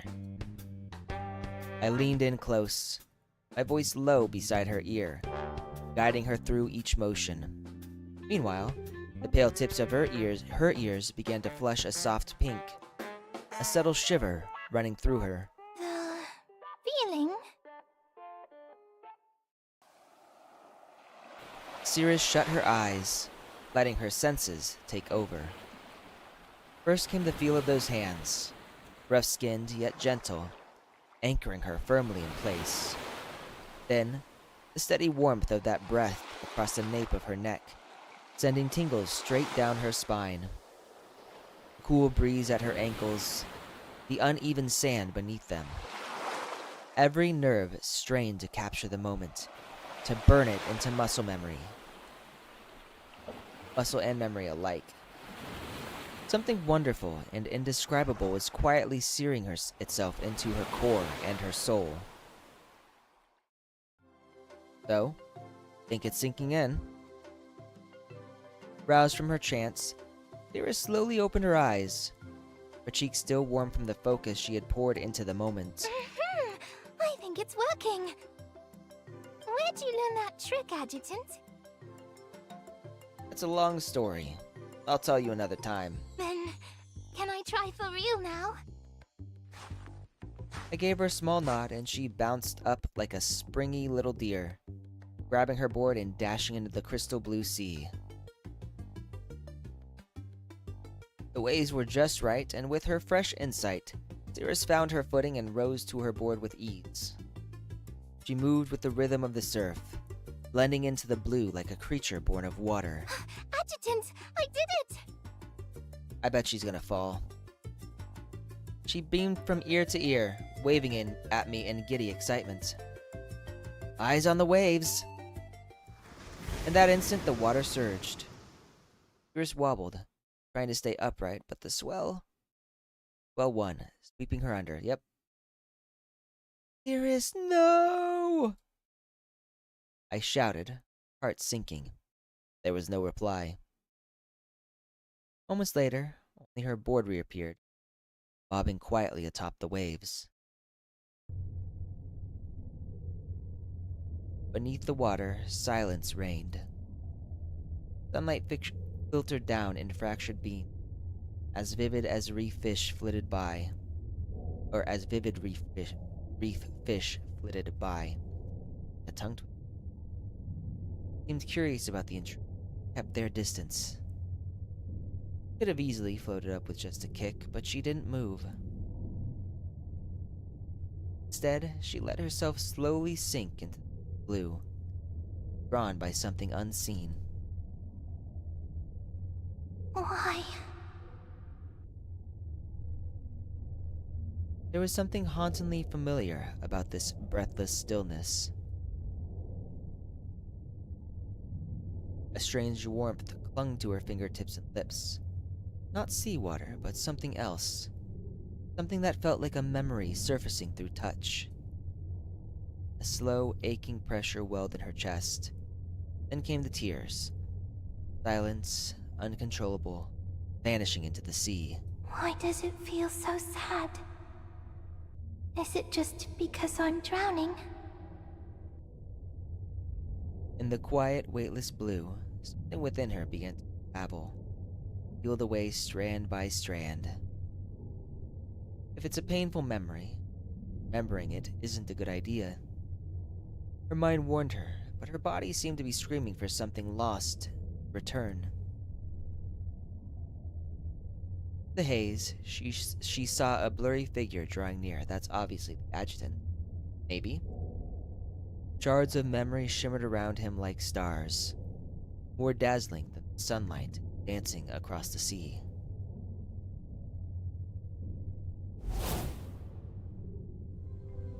And in the next heartbeat, strong, warm arms pulled her into a familiar embrace. All right? Cirrus clung to my shoulder, coughing hard and sputtering up mouthfuls of seawater. Her eyes were unfocused, like her thoughts were still somewhere far beneath the waves. I'm okay. It's just, I feel like I've forgotten something really important. But it also feels like it was something that hurt. Seeing her so adrift, I gently patted her soaked hair. Sometimes, forgetting pain might just be a blessing. The waves rolled in, layer after layer, nudging us closer to land. Soon, my feet found solid ground, and with it, a quiet sense of relief. But in my arms, Cirrus remained distant, her thoughts still lost in the undertow that almost took her. Glad you're alright. For a second there, I thought I'd have to give you mouth to mouth. Huh? Mouth to mouth? Wait, so I'm not getting it? Sounds disappointed. A flicker of disappointment crept into her voice. Her legs, still wrapped around my waist, tightened subtly. The waves kept her body rocking softly against me, in sync with the ocean's rhythm. I do. I want you, Adjutant. Her words were clear as crystal. No stammer, no second thoughts. Then came the kiss. Salt sweet and breathless, where lips and breath entwined. Sea rocked us closer, again and again, until there was no space left between us. Yeah, Nikke could never do. No telling how long we stayed like that, until Acacia's voice called from the distance, shattering the spell. Tabletop expedition ready to roll out. First testers, gather round.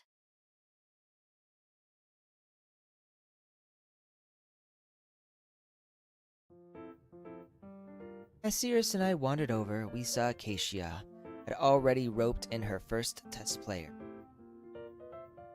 Didn't think you were the type for this kind of game, Narita. Yeah, I got curious after hearing the backstory earlier.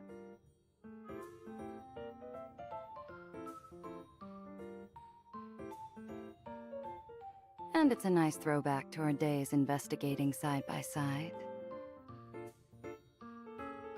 Just carried a hint of nostalgia, and her eyes lit with a quiet warmth. 1, 2, 3. Still one short. Wouldn't that make 4, counting you? I'm the story creator, technically. I already know all the plot twists. I like Nikke.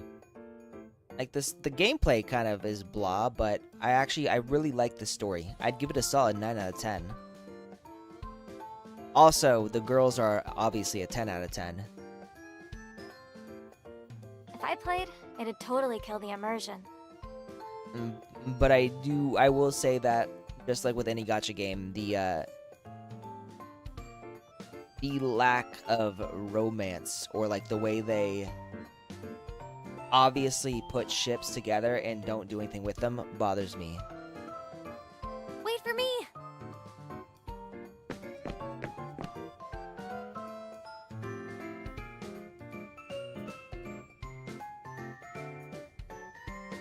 Then he burst out from behind a coconut tree, waving at me with boundless energy. To my surprise, she had already suited up in her new exosuit. Yeah, with the gameplay, I just kind of let it run on auto. I don't actually play the game.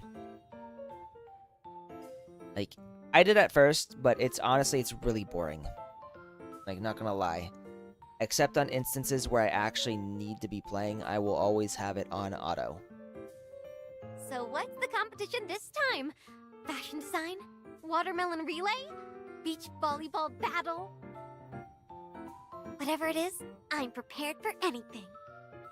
Changing into this new exosuit might have been overkill, but if it catches Starling's eye, totally worth it. I do like the asymmetrical design of her outfit.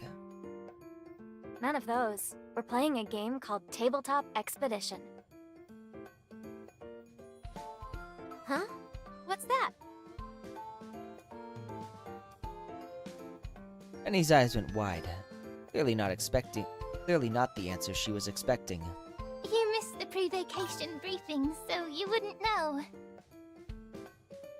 I don't think I know which one Noir is. My favorite in Nikke is Alice. Like, it was actually Alice that convinced me to try the game, because she was super fucking hot. And then when you meet her in the story, like, she's just this super adorable ditzy airhead who dreams of Wonderland and rabbits. I'm like, oh my god, she's way too cute. But I like all the other girls too. Rappy is probably my second favorite. Now, I haven't gotten that far in the story, so the only characters I really know super well are, like, Roppy, Anise, Alice, Marianne, and, I don't remember the girl who likes guns, who's all about firepower. I don't really know her that well. She's kind of not on my radar.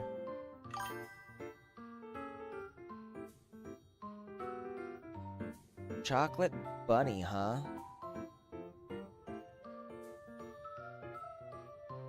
But it sounds fun. Why not give it a shot? Games are fine and all, but without some competition, how am I supposed to stand out? Then again, this fresh challenge counts as changing up the routine. If I nail it on the first try, Darling's bound to be impressed. Girl's got a one-track mind. After Sirius extended the invite, Fenny stayed quiet for a long moment, her expression flickering between hesitation and resolve. There we go. I held out a hand, inviting her over. Her hesitation vanished in a heartbeat, replaced by a radiant smile. Well, if my darling insists, how could I say no? She skipped over and looped her arm around mine. So, now that we've got a full party, can we start? Hold your horses. I poured my heart into making this tabletop expedition session top tier. Besides the scenery and NPCs, I even prepared a special starter item for you. That Acacia pulled out a hefty device and thrust it into my hand. Up close, it looked like a camera, decked out in a deliberately retro design. Before we dive into the game, let me show you how it works. And we'll warm up a bit while we're at it. Acacia flashed us a follow me look and led us to a nearby open area. Then she turned her back to us with a mysterious air, clearly up to something. Acacia's swimsuit design is very adorable.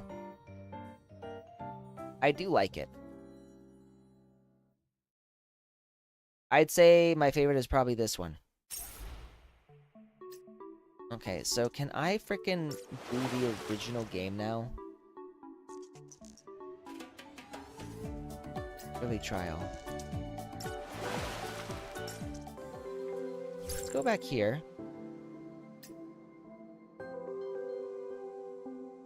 This is 100% complete.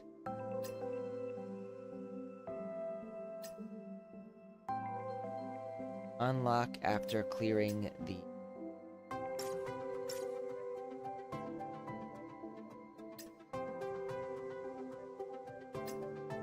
Unlock after clearing the fragments of truth compost.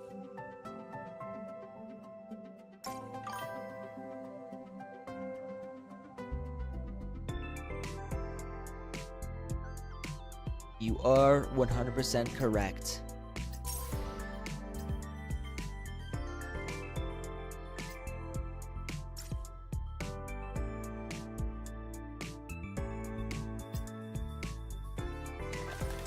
This is the Fenny that I've got now. Train her up. I think I can only get to level 20 right now. Can't upgrade.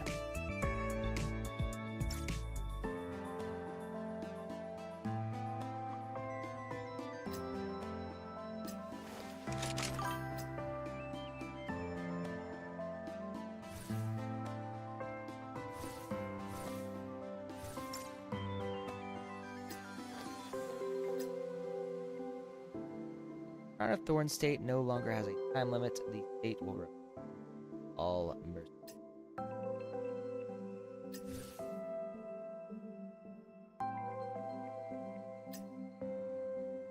Crown of Thorn state defeat. Effect of the chosen and strength of the squad. During the duration of Golden Sins, all damage taken of Fenny.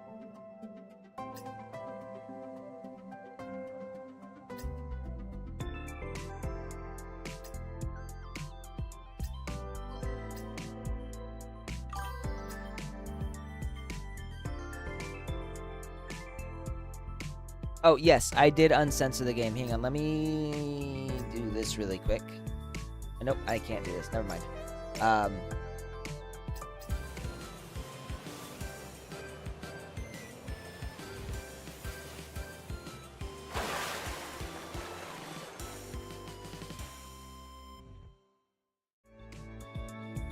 Let me see here. There was, I think you go here? So like this was censored originally with like Steam. And now it's not. So top 2 fills the middle 2 ultimate. Yeah, that's kind of what I figured. I can't upgrade her right now because I don't have the materials, but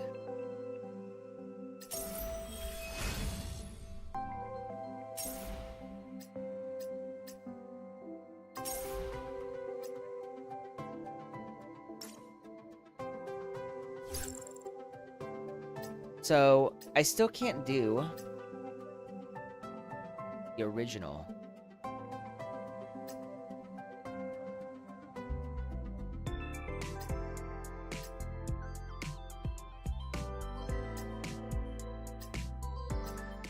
But I guess we'll just keep doing this. I got nothing better to do. So I do wonder though, how do I get let's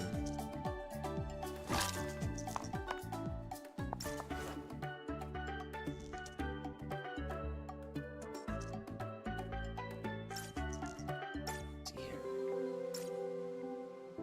So I go to shop. Just get what we need.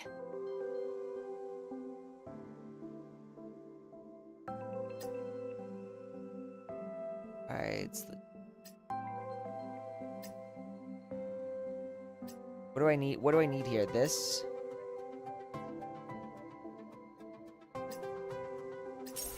There.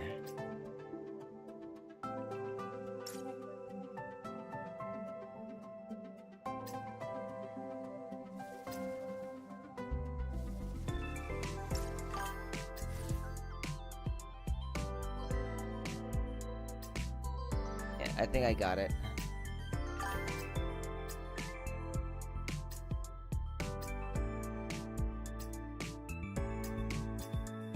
Always do squads.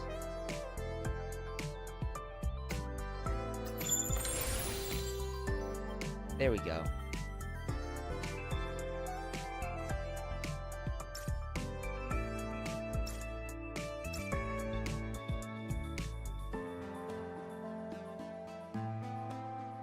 Alright, so I guess we'll do more Cerulean Dream. What is this? Bizarre Expedition. Gotta reach... Adjutant's gotta reach level 20, so we'll go...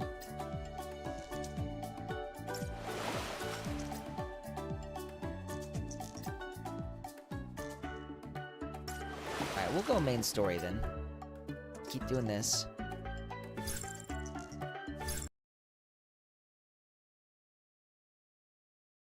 Everyone ready? I'm turning around. Behold, my true power. Whoa! Oh, How'd she's you even do Chunibyo. Give that camera a try, Adjutant. Looks totally different now, huh? I'll explain how it works later. Now let's do some warm-ups before the game starts. Does she have an evil god sealed into her right eye? Hey! This whole place is ours today! We only work with the Gungan.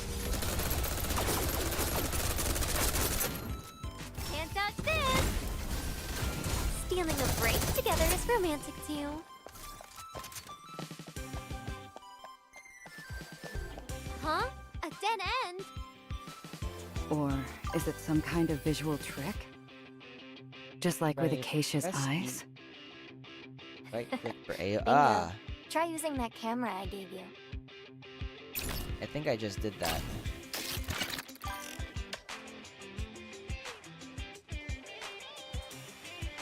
Skill. So her Whoa, attacks everything looks so or her different through best this attacks thing. are her skills.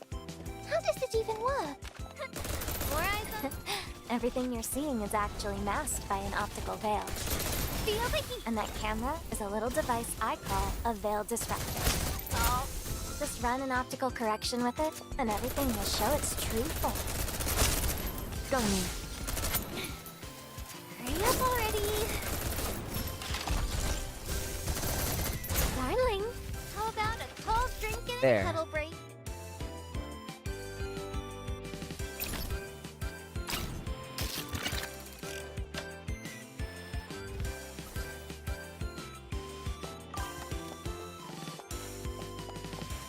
after E.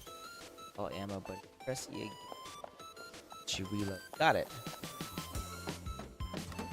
Thank you for the advice. Gung. We only work with the best. This worked up a little quick, that's all. Still the opening act. Darling, wipe me down, will you?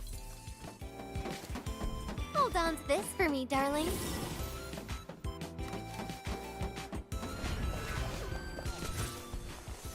Alright, shotgun time. I'm ready for my close-up.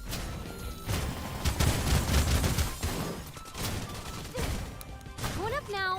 Who knocked out my score? Stars back on stage. This worked up a little quick, that's all. Still the opening act. Darling, wipe me down, will you?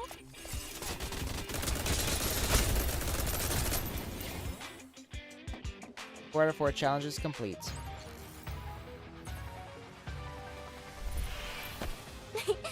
Not too bad, huh? Alright, really quickly, I've actually been trying not to, but I gotta go to the restroom, so I will be right back. Enjoy looking at my cat.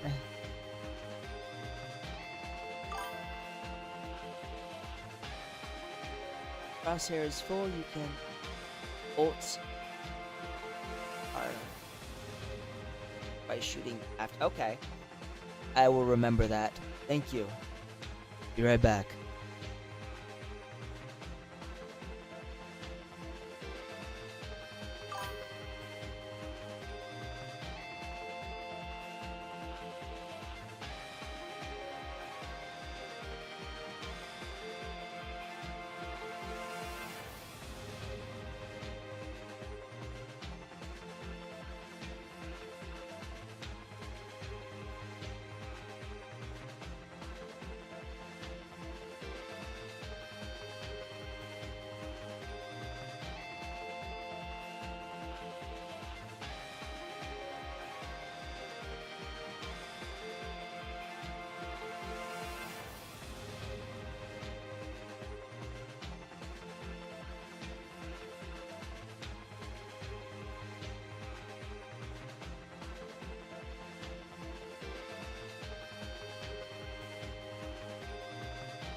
I don't think you guys can hear it, but it is raining pretty hard right now.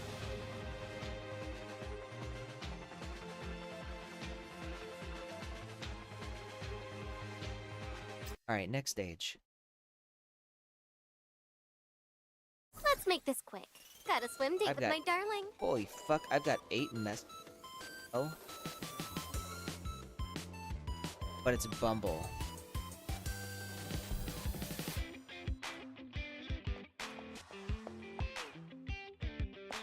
Oh, so we're just continuing the mission now. Wait a minute. So you developed this whole optical veil tech just for your tabletop expedition game? Not exactly. It was originally for giving my Akuma mecha paint job. Having a break together is romantic too.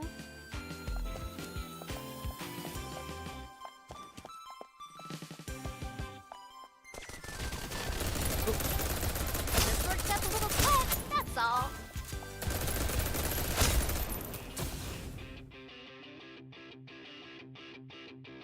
Tin Can, did you just join or did you just now notice the cat?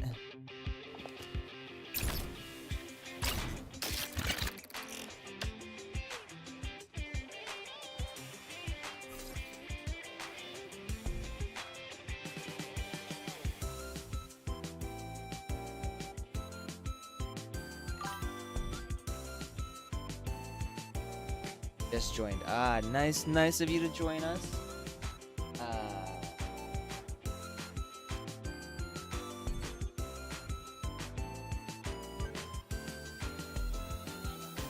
Hey.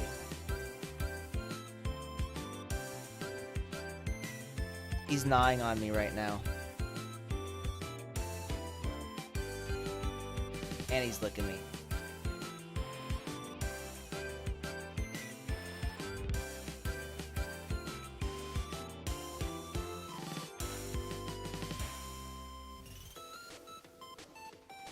It's actually the first time he's stayed right here during a stream, so this is sort of new for me.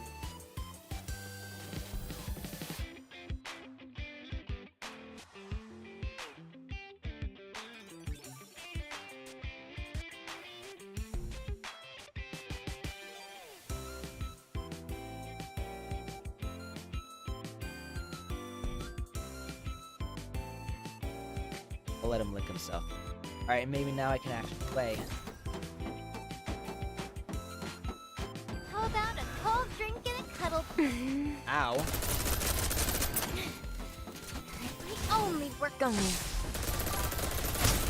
Can't touch this.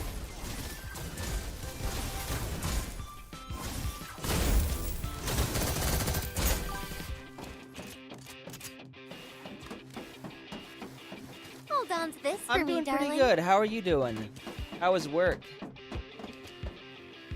Yes, cat stream is good. That's actually why I moved my cat tree over here so that he could. More eyes on me. Just worked up a little sweat, that's all. Darling, wipe me down, will you?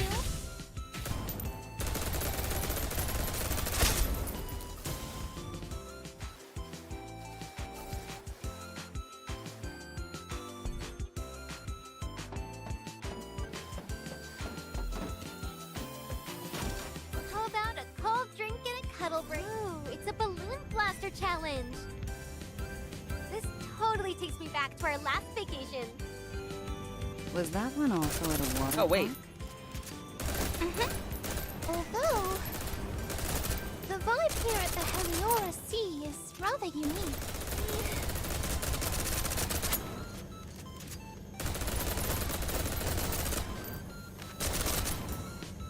Okay, so I get stuff from shooting.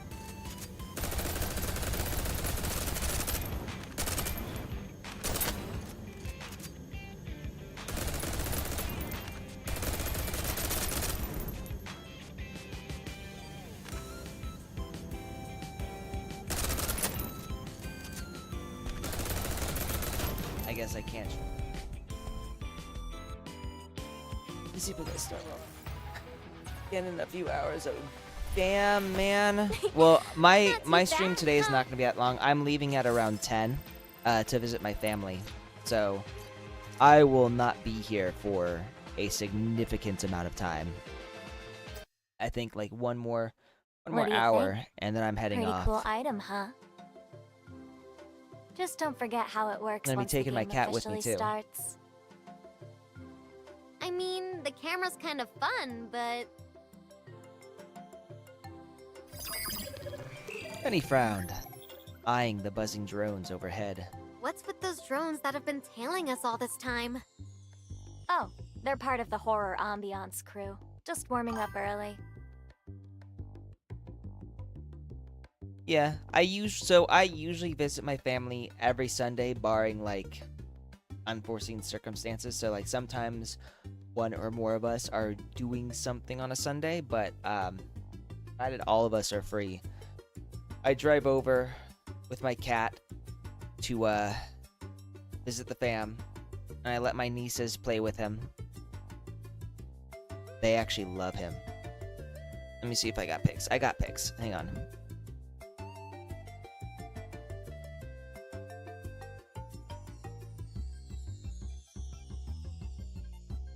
So, 1 second. This is my oldest niece. Hard to see. See the cat? My cat's behind her, as is their dog.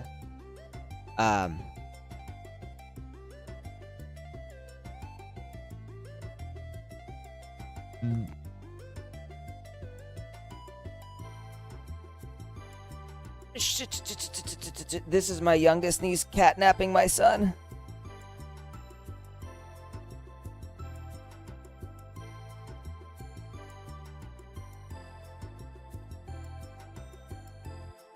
And then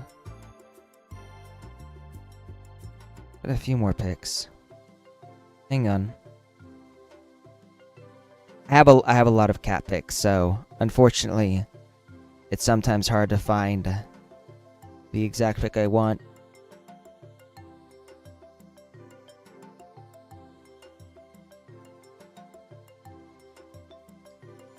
Alright, well, I think I showed you guys enough family pic.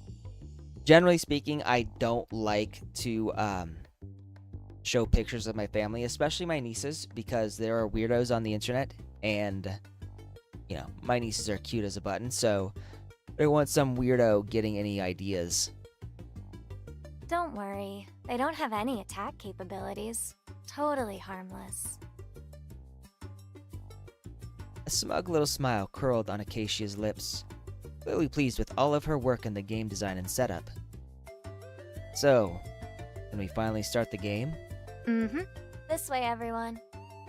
That elevator will take us straight to the hotel lobby, our spawn point for this round of Tabletop Expedition.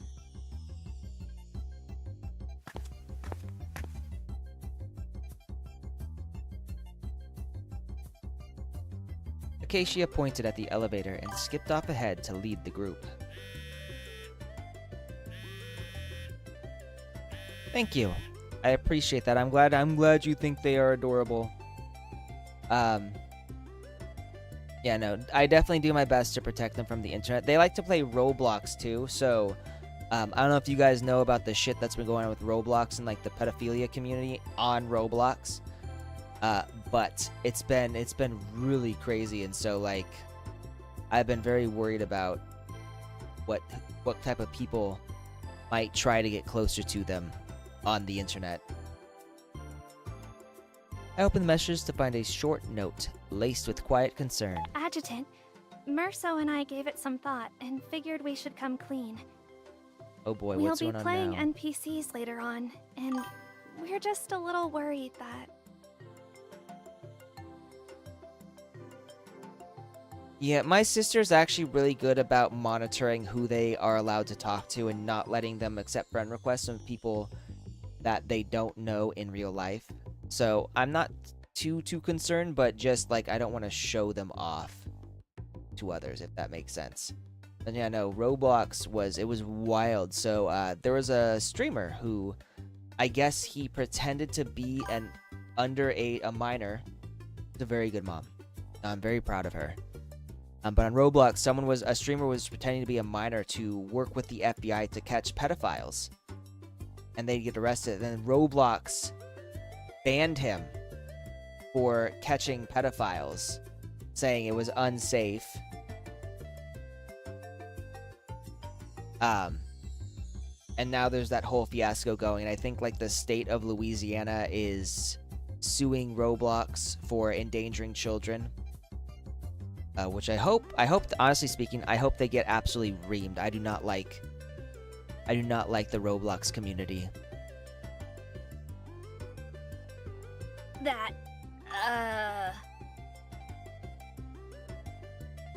So, the Weeb, you didn't hear about that?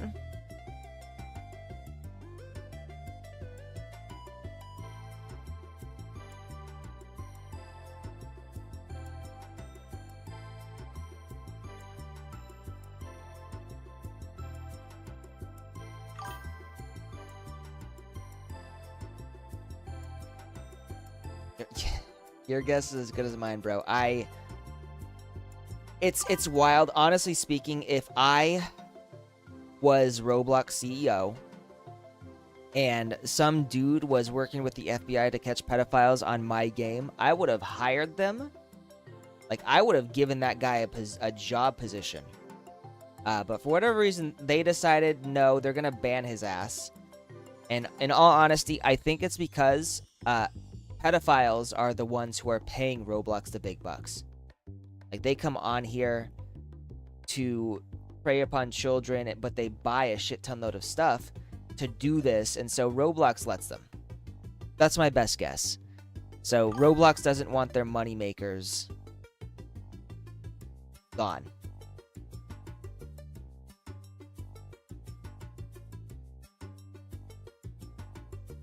Oh, it 100% does.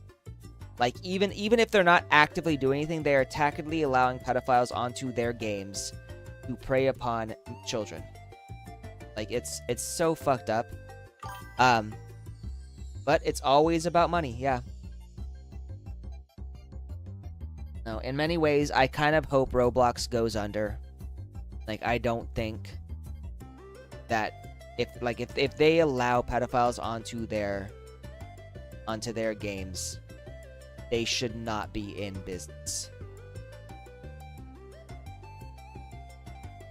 Seeing that little typing bubble blinking nonstop made me chuckle. I could practically see the two of them scratching their heads, all flustered. I shot up a quick reply to ease their nerves. I was there the whole time during Acacia's pep rally, you know. So I had a pretty good idea what you two would be up to. Don't sweat it. Honestly, kinda looking forward to your big debut. In fact, Acacia's so-called pep rally had been more of a horror movie marathon. I hereby declare the pep rally for the Tabletop Expedition production cast officially underway.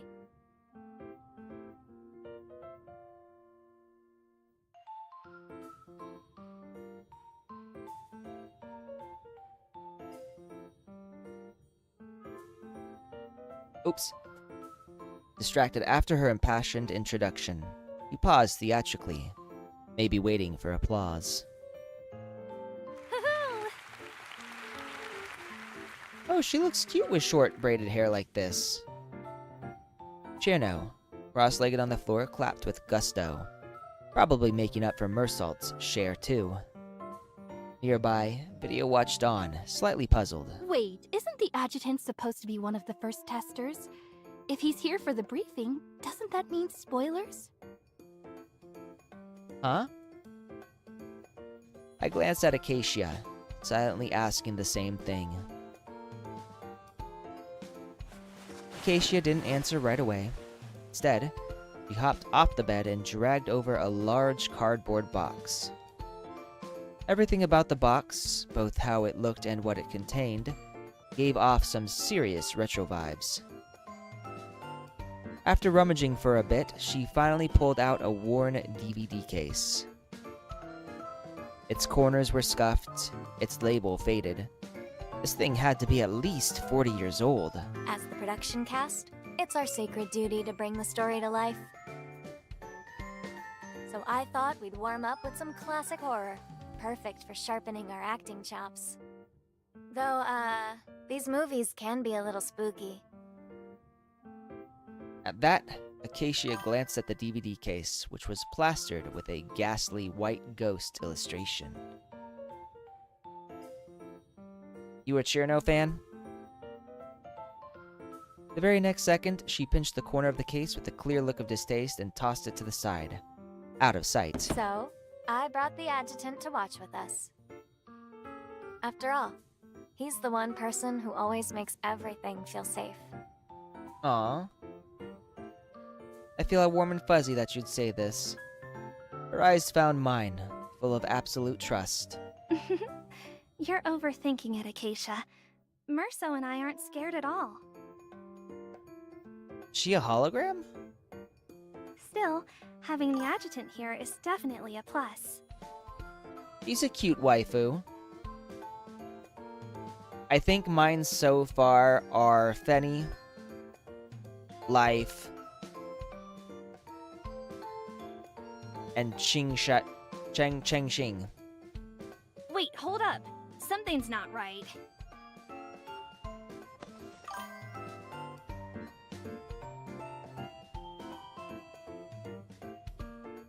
Aren't those the... Tricia, Enya, Life, Cherno, Tess. I haven't seen much of the others yet, so I can't say anything quite yet, but Life is definitely one of mine.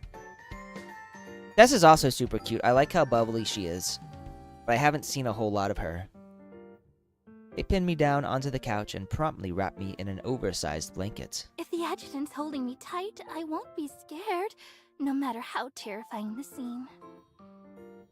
Vidya might become one. Merso, we lost this round. Not yet, Cherno. The best seat's still up for grabs. Right there. Spurred on by Mersault's cue, Cherno scurried over in quick little steps. I don't think I've seen Enya yet. Maybe. She lifted a corner of the blanket covering me and slipped underneath with practiced ease, then perched herself right on my lap. Adjutant, is it okay if Merso and I sit here? Oh, I can see why she's a waifu now. Everyone ready? And of Let's course, start the movie. the adjutant's totally chill with it. I like that.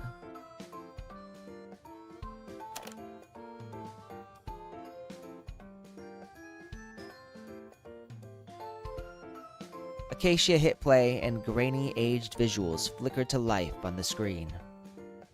Crimson title text scrawled across the frame, backed by an eerie soundtrack, instantly setting a chilling tone. Life main for you. Katya, Cheng Xing, and Enya are up there for me. Nice. So far, I think my main is Fenny. But then Cheng Xing, Life, and... It's just Cheng Xing and Life for right now. Yao is also kind of there, but I feel like there's a whole lot that I don't understand about her.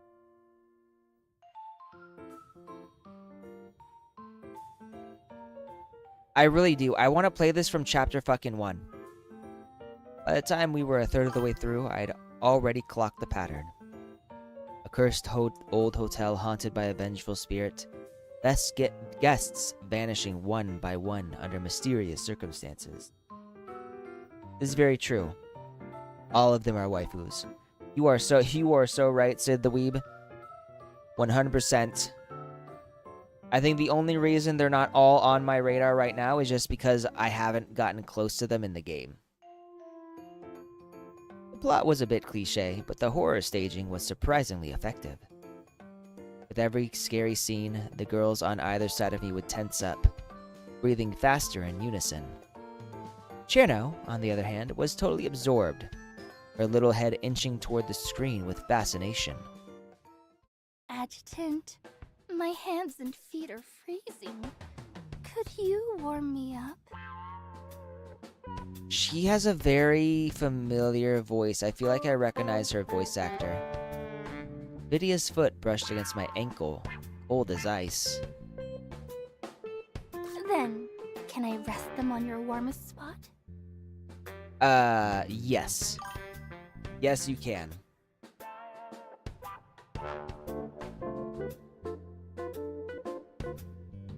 I don't know if I have enough to pull for all of them. I don't want to spend money. I'm trying to be a free-to-player. I gave her a silent nod.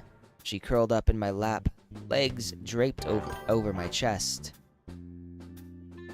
Her feet found the warmest spot. The sudden contact sent a shiver through me. So, I'm just gonna say this.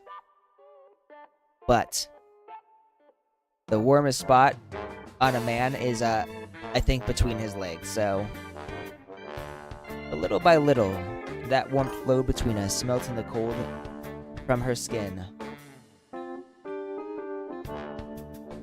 Yeah, really wish they didn't make prologue start here. It really doesn't. Like, it makes no sense to start so late in the game. Because I am confused. I don't know half of what's supposed to happen here. I don't know what the story is. I don't know what the lore is. They just sort of drop you into the gameplay and story without telling you squat. Adjutant, Merso. Yeah, you've been playing for a while. Green ghost cave For a next while. time, okay? Wait, what's going on here? Sure, no. We've been bumped from prime seating. Oh, yep. They no longer get my lap.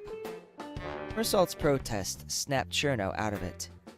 She finally clocked Vidia's sneaky move and scooted back fast. With all that pressure from every angle, my head was starting to spin. Acacia, lulled by the horror flick's atmosphere, sat nearby with half-lidded eyes, completely oblivious to the chaos under the blanket. Ooh. My sigh didn't go unnoticed. Acacia glanced over, tightening her hold on my arm. Adjutant, you aren't scared, are you? Don't be a hero. I've got you. Do you have to spend money to get the skins?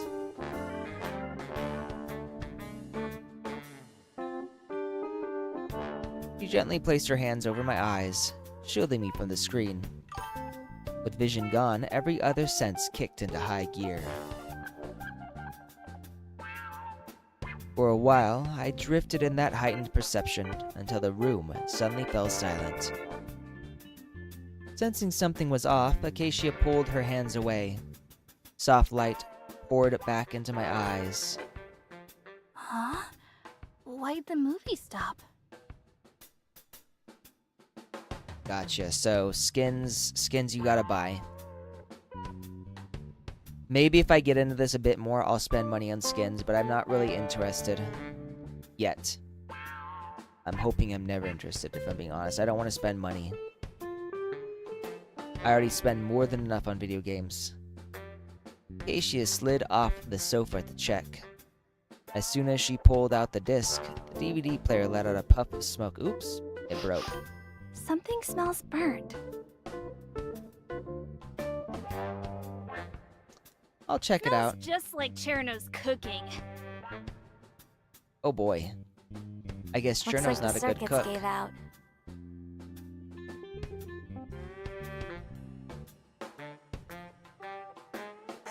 You know, autocorrect is always so freaking weird. I once tried to tell someone, I wrote, "Give me a sec," and autocorrect changed sec to sex. So I said, "Give me a sex."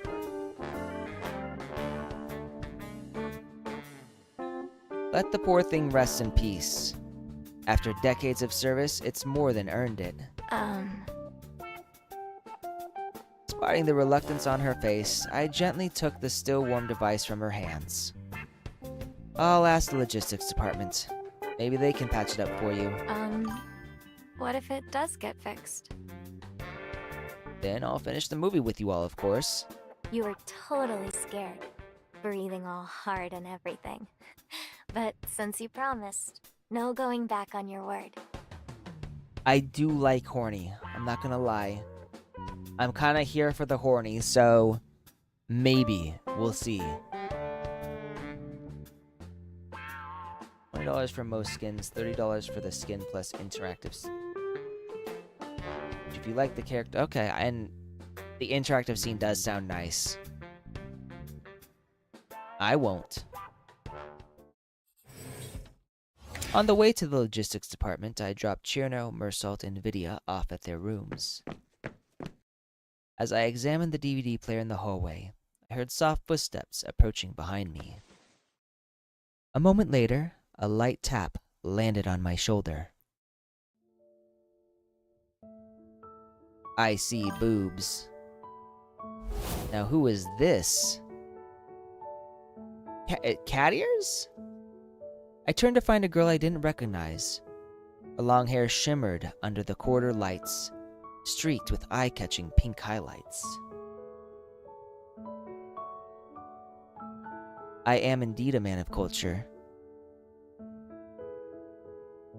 Culture is what I do. I am a spreader of culture. Have I shown you my Thibel? The Book of Thighs? She was standing unusually close, and carried a delicate, fruity scent, soft and sweet like fuzzy peach. Excuse me, do you know how to get to HR? She beamed as she asked, her smile curving into an effortlessly charming expression. I like that belly button too.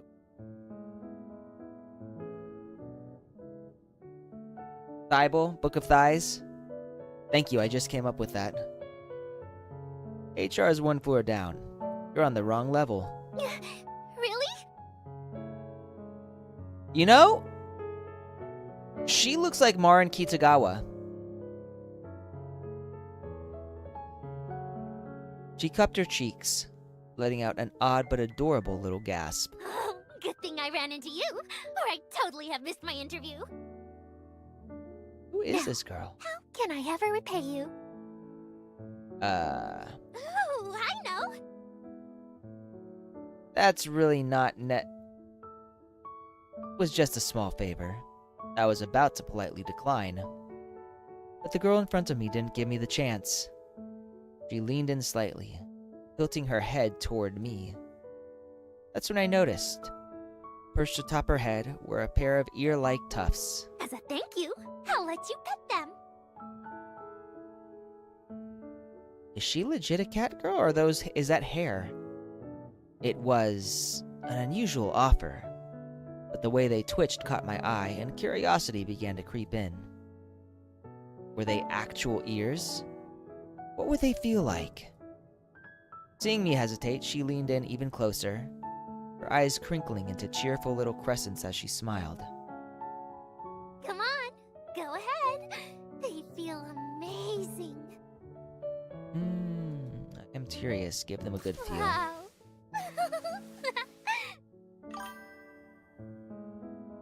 This is quite the reward. I will say, as a connoisseur of cat ears, a girl with cat ears is peak. I gave one a cautious pinch with my fingertips, and she let out a tiny squeak, nudging her head deeper into my palm. A soft blush bloomed across her cheeks, her face radiating pure contentment. This girl is already a waifu just from this. They're not real ears? The cat-like tufts on her head were soft and silky, but had no warmth to them. Gotcha. Oh, they're just hair. For some reason, these tufts have a mind of their own. No amount of brushing works. That's like an anime girl with her ahego. Miss Mia! An HR staffer hurried over and, upon spotting me, bowed quickly with a flustered look. I am hoping she will be playable as well. Apologies, Adjutant. This is Miss Mia. She's here for an interview. I lost track of her for just a moment, and she wandered off. That's entirely on me. No worries. Don't let me keep you from your interview. I'd kept my tone as gentle as possible, but the staffer still looked rattled. Shot Mia a look that clearly meant, hurry up. But Mia just flashed me a bright smile and waved cheerfully as she turned to go. She did it with such easy familiarity. We were old friends. See ya, Adjutant. Off to my interview I go. She does have a bangin' bod. I will say that. From down the long hallway, I could just make out the HR staffer's slightly exasperated voice. Miss Mia, please stay close this time. No more wandering off, all right? Even if you're a temporary appointee on a special assignment, you're still expected to follow staff protocols. Soon their voices faded, leaving only the lingering scent of peaches in the air. My terminal buzzed, snapping me out of the memory and back to the sea resort. A new message blinked onto the screen. Well, as long as you have fun, Adjutant. Oh, Merso and I are off to help Enya with dinner now.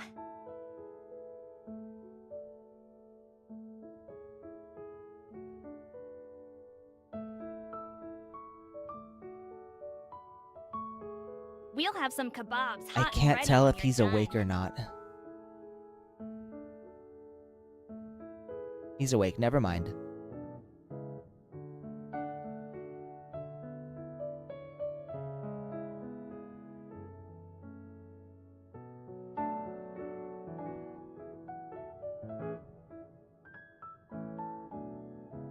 Something tells me, while I was sleeping last night, he was probably up late summoning Satan. No swimsuit is in Battle Pass. Okay. As the thought crossed my mind, an ocean breeze swept in, carrying the soft, sugary scent of peaches. Oh man, does that mean Mia's here? Okay. So I am level 20. No.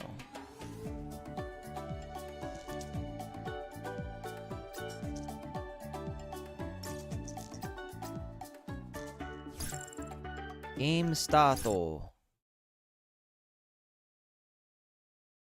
Anyone who gets between us must disappear. Wow.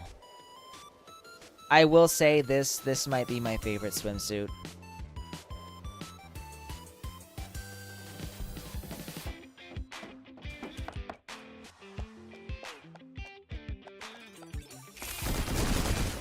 Fear the darkness. Predictable. You're no match. I'll leave this to you. That's it. I didn't even break a sweat.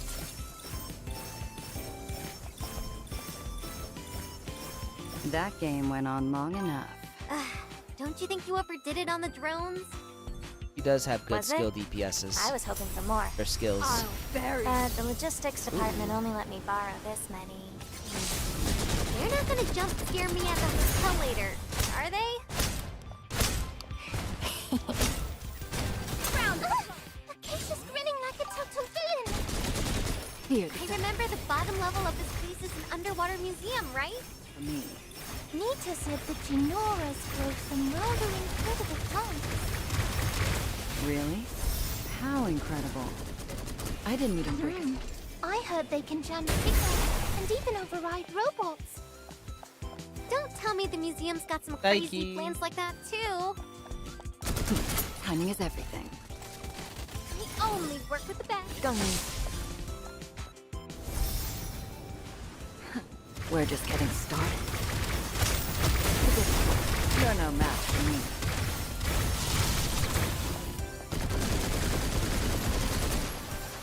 We only work with the best.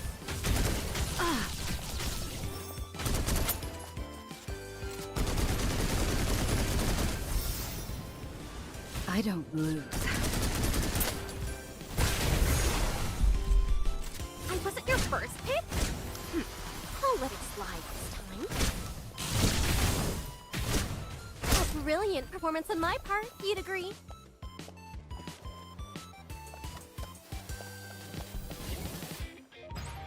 Alright, we completed that. What? And the bar Show's is over full, already? hold E. I'll do that next time. I missed my chance.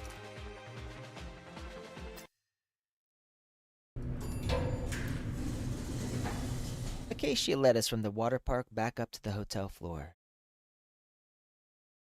The elevator doors slid open, slowly revealing the inside of the lobby.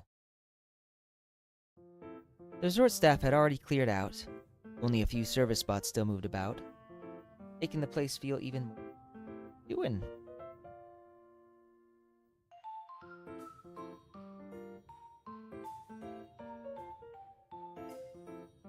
Thank you.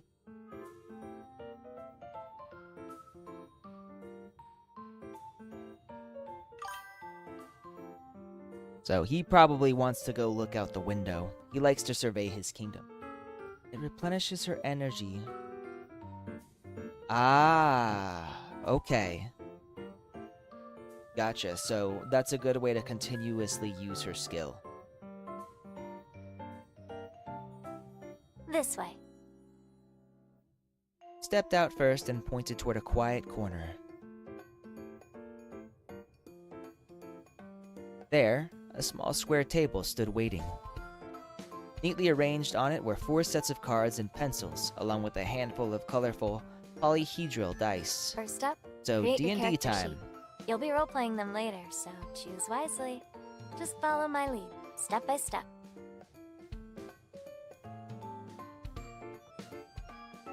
Each took a seat and picked up one of the blank character sheets she had laid out. First up, your profession and name. Since this is the simplified version, everyone's got the same job. You're all paranormal investigators. I want to be a vampire. The case takes place while you're on vacation together. Wait, the investigators are all vacationing together? Who's handling the Titans then? There are no titans in this story. Try to stay in character, Narita. And no more work talk. That looks cute. You're gonna have to share pictures at some point. I kind of want to see this. Cirrus tapped her chin thoughtfully. The look only made her seem even more vulnerable. So now we just fill in our names? Are we supposed to pick aliases for the game? Huh? I don't want my darling calling me anything else. I'll stick with Benny. That's a very What about funny you, thing to say. Adjutant? Feel like trying a new flavor? Say, Yggdrasil Heartstealer? It's like they know me. I appreciate that. I always like seeing other pictures of people's animals. No, that's a bit cringy and over the top for me. Right after I said it, I caught a glimpse of Narita blushing faintly. He quietly grabbed the eraser and started frantically scribbling something off her sheet. I want to know what she wrote now. From the length of it, probably had been Styx Envoy. Acacia glanced around, murmuring thoughtfully to herself. Huh. Everyone's sticking with their real names. I'm guessing maybe she wanted us to not? Guess it's natural to play it safe your first time out. Moving on. Time to pick your skills. You each get to choose 2. And don't forget to flesh out your backstory while you're at it. For example, I picked anthropology, so I need to explain how my character picked that up. So we're getting into the lore. She unfurled a densely packed skill sheet, brimming with line after line of options. Honestly, with that many choices, it was hard to know where to even begin. Any suggestion for beginners? Nope. Any skill could come in handy, depending on how the story unfolds. Well, shit. Why would an investigator need all these extravagant skills anyway? The former chief investigator of Academia Acropolis grumbled as she skimmed the list, clearly unimpressed. I'll go with listen and intimidate. At least those sound like they'd actually be useful. She can intimidate me anytime she wants. I think she's got the most mommy voice of the entire group. Even if she didn't fully get it, Narita still made her picks first, true to her usual decisiveness. If the setting's anything like the backstory, this hotel is probably crawling with hidden threats. Exploration and first aid might come in handy. I'll take search and first aid. I'll pick psychology and psychoanalysis. I studied them in college, so I think I can roleplay them pretty well. That just leaves Fenny. Huh? You've all picked already? Feeling everyone's eyes on her, Fenny wavered with a hint of panic. Then I'll pick cooking and charm. They seem totally practical and totally me. I will say charm does fit her very well. Time for charming domestic Fenny to lead the team to victory and dazzle my darling while I'm at it. But I'm fairly certain these skills are completely useless for paranormal investigations. Alright, let me give your character sheets a final check, and then we're good to go. Gathered up the sheets and scanned through them carefully. Her brow furrowed slightly when she got to Fenny's, lingering on it a little longer than the rest. Huh? Looks like you ticked the wrong skill, Fenny. Cooking and driving? Oops. But once your character sheet's locked in, no do-overs. You'll just have to go with it. Poor Fenny. What? No way! Let me fix it. Her face flushed crimson as she lunged for the sheet, but Acacia was already one move ahead. It's fine, Fenny. You never know. Maybe this little mistake will end up working in your favor. What kind of favor involves driving of all things? Couldn't say. Acacia gave a theatrical little cough, then proceeded to officially begin our grand adventure. On a stormy night, the investigator's car breaks down, leaving them no choice but to push open the creaking doors of a desolate hotel. The air inside is clammy and cold, thick with the reek of mildew. But with nowhere else to turn, they step inside, hoping to find help. No, keep going, said the weeb. I'm totally on board with this. She can ride me anytime she wants. I will actually say this. Reverse cowgirl is one of my favorite positions. So, if she wants to ride me, I don't mind. I mean, what? So this is what the Game Master does. Just as they reach the empty reception desk, a deep, chilling voice calls out from behind them. And they said, "Welcome to the Hotel California." Welcome. Oh, it's Mia.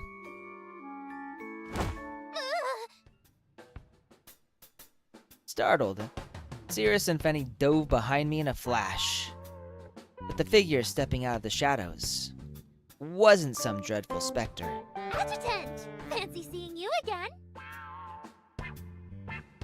Her voice is familiar too. I know this voice. The bubbly, pink-haired girl bounced into view, a few dainty dice jiggling cheerfully at her waist. Remember my name? Oh, you really do remember. That makes me so happy. You two know each other? We ran into each other during her interview at Yggdrasil. As I spoke, I thought I caught the faintest flicker in her smile. There and gone in an instant. Probably just my imagination. Oh, got it. Now then, allow me to introduce our special guest. I wrote this scenario myself, but I'm still kind of a newbie when it comes to actually running games. So to make sure everyone gets the full experience, I hired a real pro game master online. From here on out, Mia will be your guide on this tabletop adventure. No sooner had Acacia finished speaking than Mia grabbed my hand and shook it with bubbly enthusiasm. eyes sparkling like a puppy wagging its tail, but she's got cat ears. I'll rock your world, Adjutant. I'll make sure your first time will be the very best. Something tells me I should not let her pop my D&D cherry. What are you talking about? This definitely isn't Darling's first time. Huh? Oh, I meant his first tabletop RPG, of course. Benny's face turned bright red, while Mia just giggled and tossed me a cheeky wink. I'm looking forward to it, Miss Mia.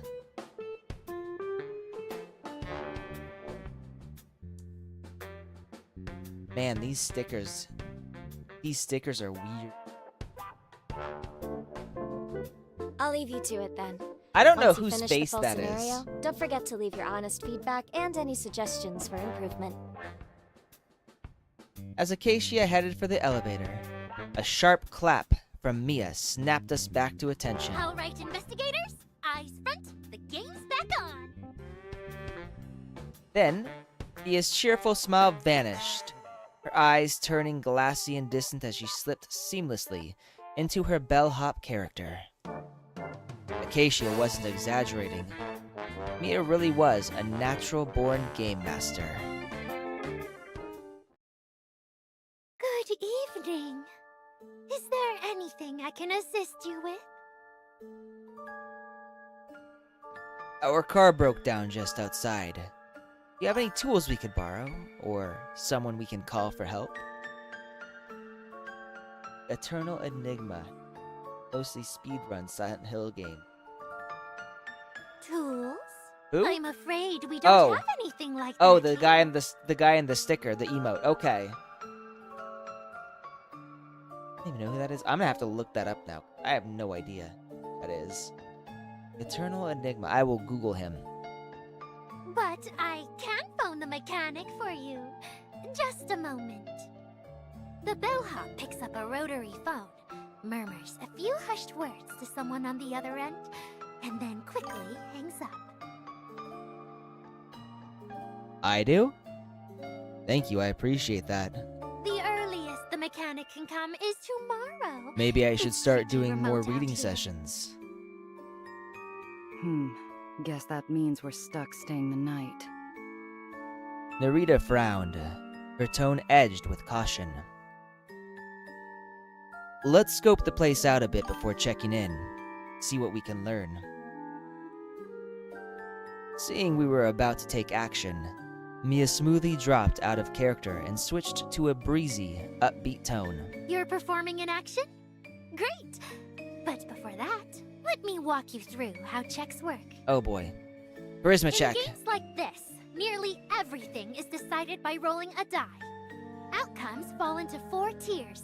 0 to 10 is a critical success. 11 to 50, a standard success. 51 to 90 is a fail. And 91 to 100, a critical fail. So, if you're ready to act, it's time for the best part, rolling those dice. Yay! You said you wanted to check out the hotel, right? Yeah. Woohoo! Then let's roll and see how your search check turns out. Alright, let's see how my roll check goes. Here we go. Let's do this. The adjutant's search check. Observe the hotel lobby.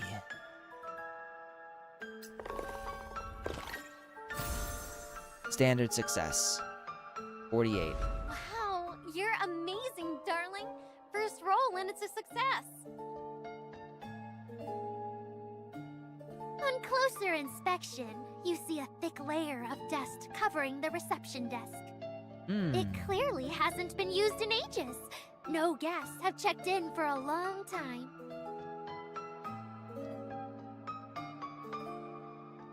And the bellhop's skin, it's pale and bloodless. In the dim light, parts of her body seem faintly translucent. Your instincts scream the truth. This is no living person. I feel like I don't need instincts for that. The bellhop's chilling voice rang out again, this time laced with a hint of irritation. Would you like to check in now? I know, can we ever leave? Wait, Benny motioned us over urgently. We all leaned in. in horror movies, splitting up's always a death flag. I say we stay together tonight.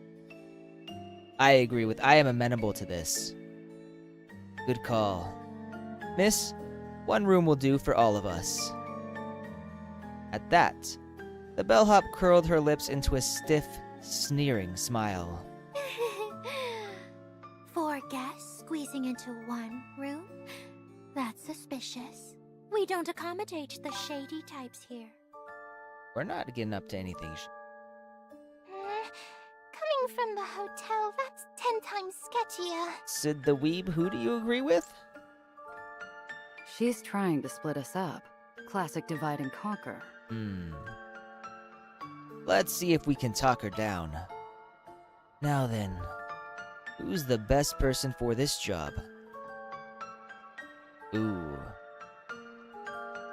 I don't think Cirrus will do good. So it'll either have to be Narita to stay together for the night. Yes, that is a good idea. So I'm choosing between Narita and Fenny here, because I don't think Cirrus is going to do the job. She seems a bit too klutzy for that. So Narita's got Intimidate. I think we're gonna go with her. Let me put her in her place. I wish you would put me in my place. Alright, roll check. Target 51. 9. Critical sick, holy shit. Cut the crap. We want one room. Don't make us ask again. Wow, straight to the point. Startled, the bellhop stumbles back and crashes into a cabinet behind her. A heavy book tumbles from above and bonks her square on the head. Wait. Isn't cold. she a ghost? Wouldn't it go through her? With her unconscious on the floor, Motherfucker, what's there's going no on one here? left to question your room request. Oh. Well. Mia finished narrating with flair, then flopped to the floor, slipping back into character. Wow. This gangmaster gig looks surprisingly challenging. This book's title, Whispers from the Abyss? Cirrus picked up the thick, slightly tattered tome and casually flipped through the pages. All she could find were bizarre, indecipherable glyphs. It wasn't until the final page that she saw a colored illustration. It depicted a monster crowned in iridescent petals. Though it was just a picture, it somehow seemed to be squirming on the page. If you stared at it too long, your head even began to swim. Oh, should have gone with the language skill. Let's pick a room before she wakes up. After a little back and forth, the investigators finally get their way and check in as a group.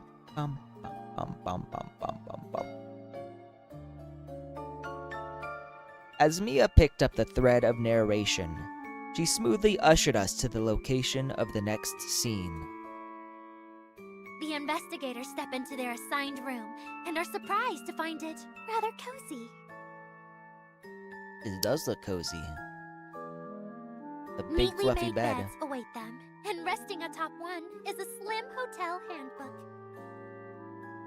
With Mia's not-so-subtle cue, we all zeroed in on the clue.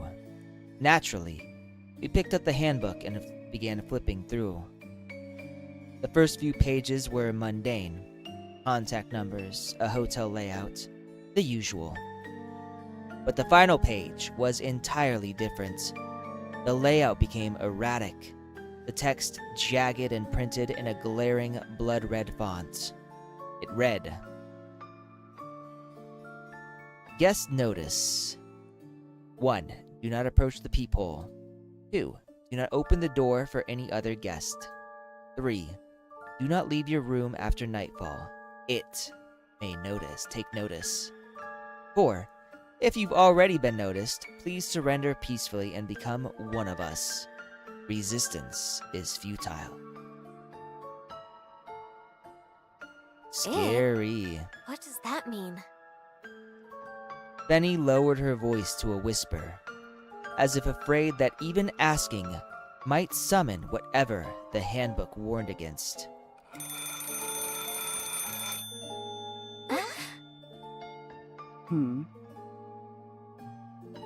A shrill ring shattered the silence in the room. The crimson-red rotary phone on the nightstand was rattling violently. Already on edge, the girls all flinched. The moment the receiver touched my ear, a voice drenched in terror and despair spilled through. Help! Please! Save me! I know how to break the hotel's curse. Before midnight. It has to be before midnight. Otherwise, you'll all be trapped here. Forever. A blast of static cut the call short. The line dead. A heavy, uncanny silence settled over the room. No one spoke. Every eye remained locked on the now still phone. What should we do? The handbook said not to leave the room after dark, but... But if we don't try to help, we might end up in danger too. What's your call, Adjutant? The caller didn't say where they were. But we're not going to find any answers sitting around. I'd rather take initiative than wait to get picked off. Then we're going with my darling's plan. Let's move out. We didn't even get a break in the bed. How disappointing.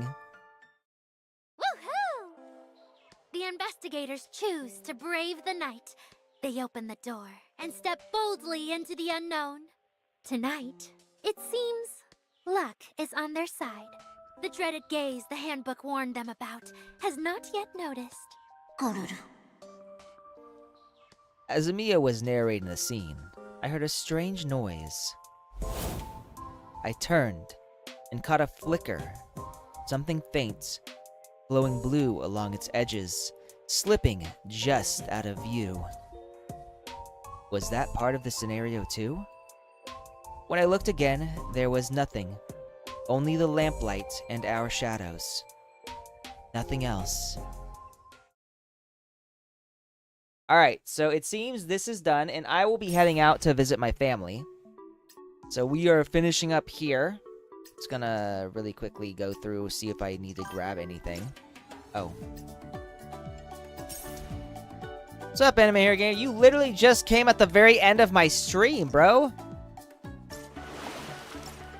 Man, you missed a lot.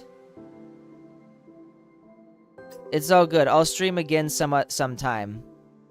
So I'm just gonna pick up everything I can from these. Oh, claim all. Claim everything. I want it all. And, I got a friend request. Know who Lisa is, but you have been accepted. Tasks. Claim all my tasks. Claim all of these. Storage.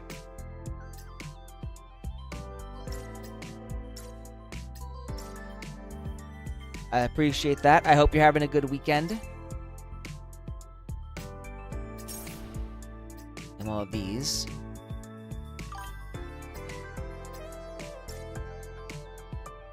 Oh, good question. Which server am I on? Reasons to fight? One's all I need. I think, well, so, I think I'm on the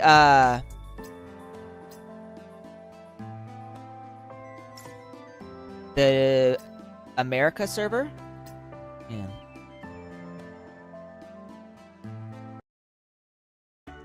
Yeah, so I'm on Americas. I think this is the server, right?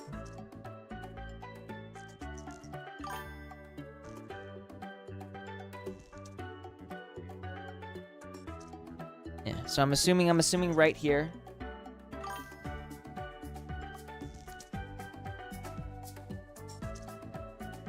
So, I'm assuming you're not on the Americas server. Alright. So that was, unfortunately, more or less the end of my stream. Let me real quick here. Oh, no, that's not what I want to do here. Nope, that's not what I want to do. This one, really quickly, before I leave, I'm going to get my cat to say goodbye. Europe. Unfortunate. I chose America just because it was the first one that was there. Like, it what? I'm pretty, it's a good word. I usually don't look at that. Yes, cat stream. Hang on one second. I'll get him. Because we're going to be heading out to visit the fam anyways. So I'll grab him really quick.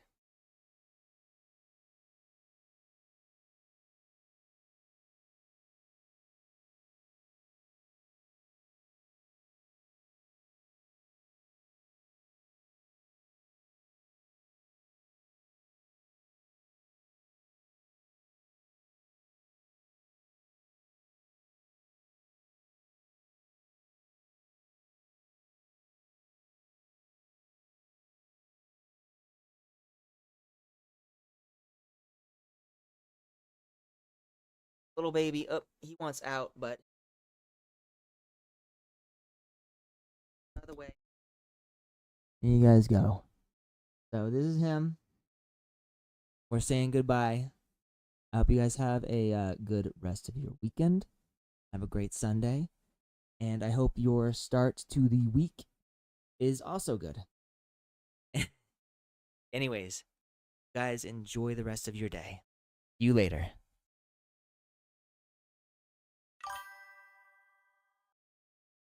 He does look like a little tiger. You are very right. You are so correct. Stream ending. We're gonna add some music. Some little ending theme song. There we go. We're gonna go here. We're gonna start a new song. Anyways, you guys have a great day.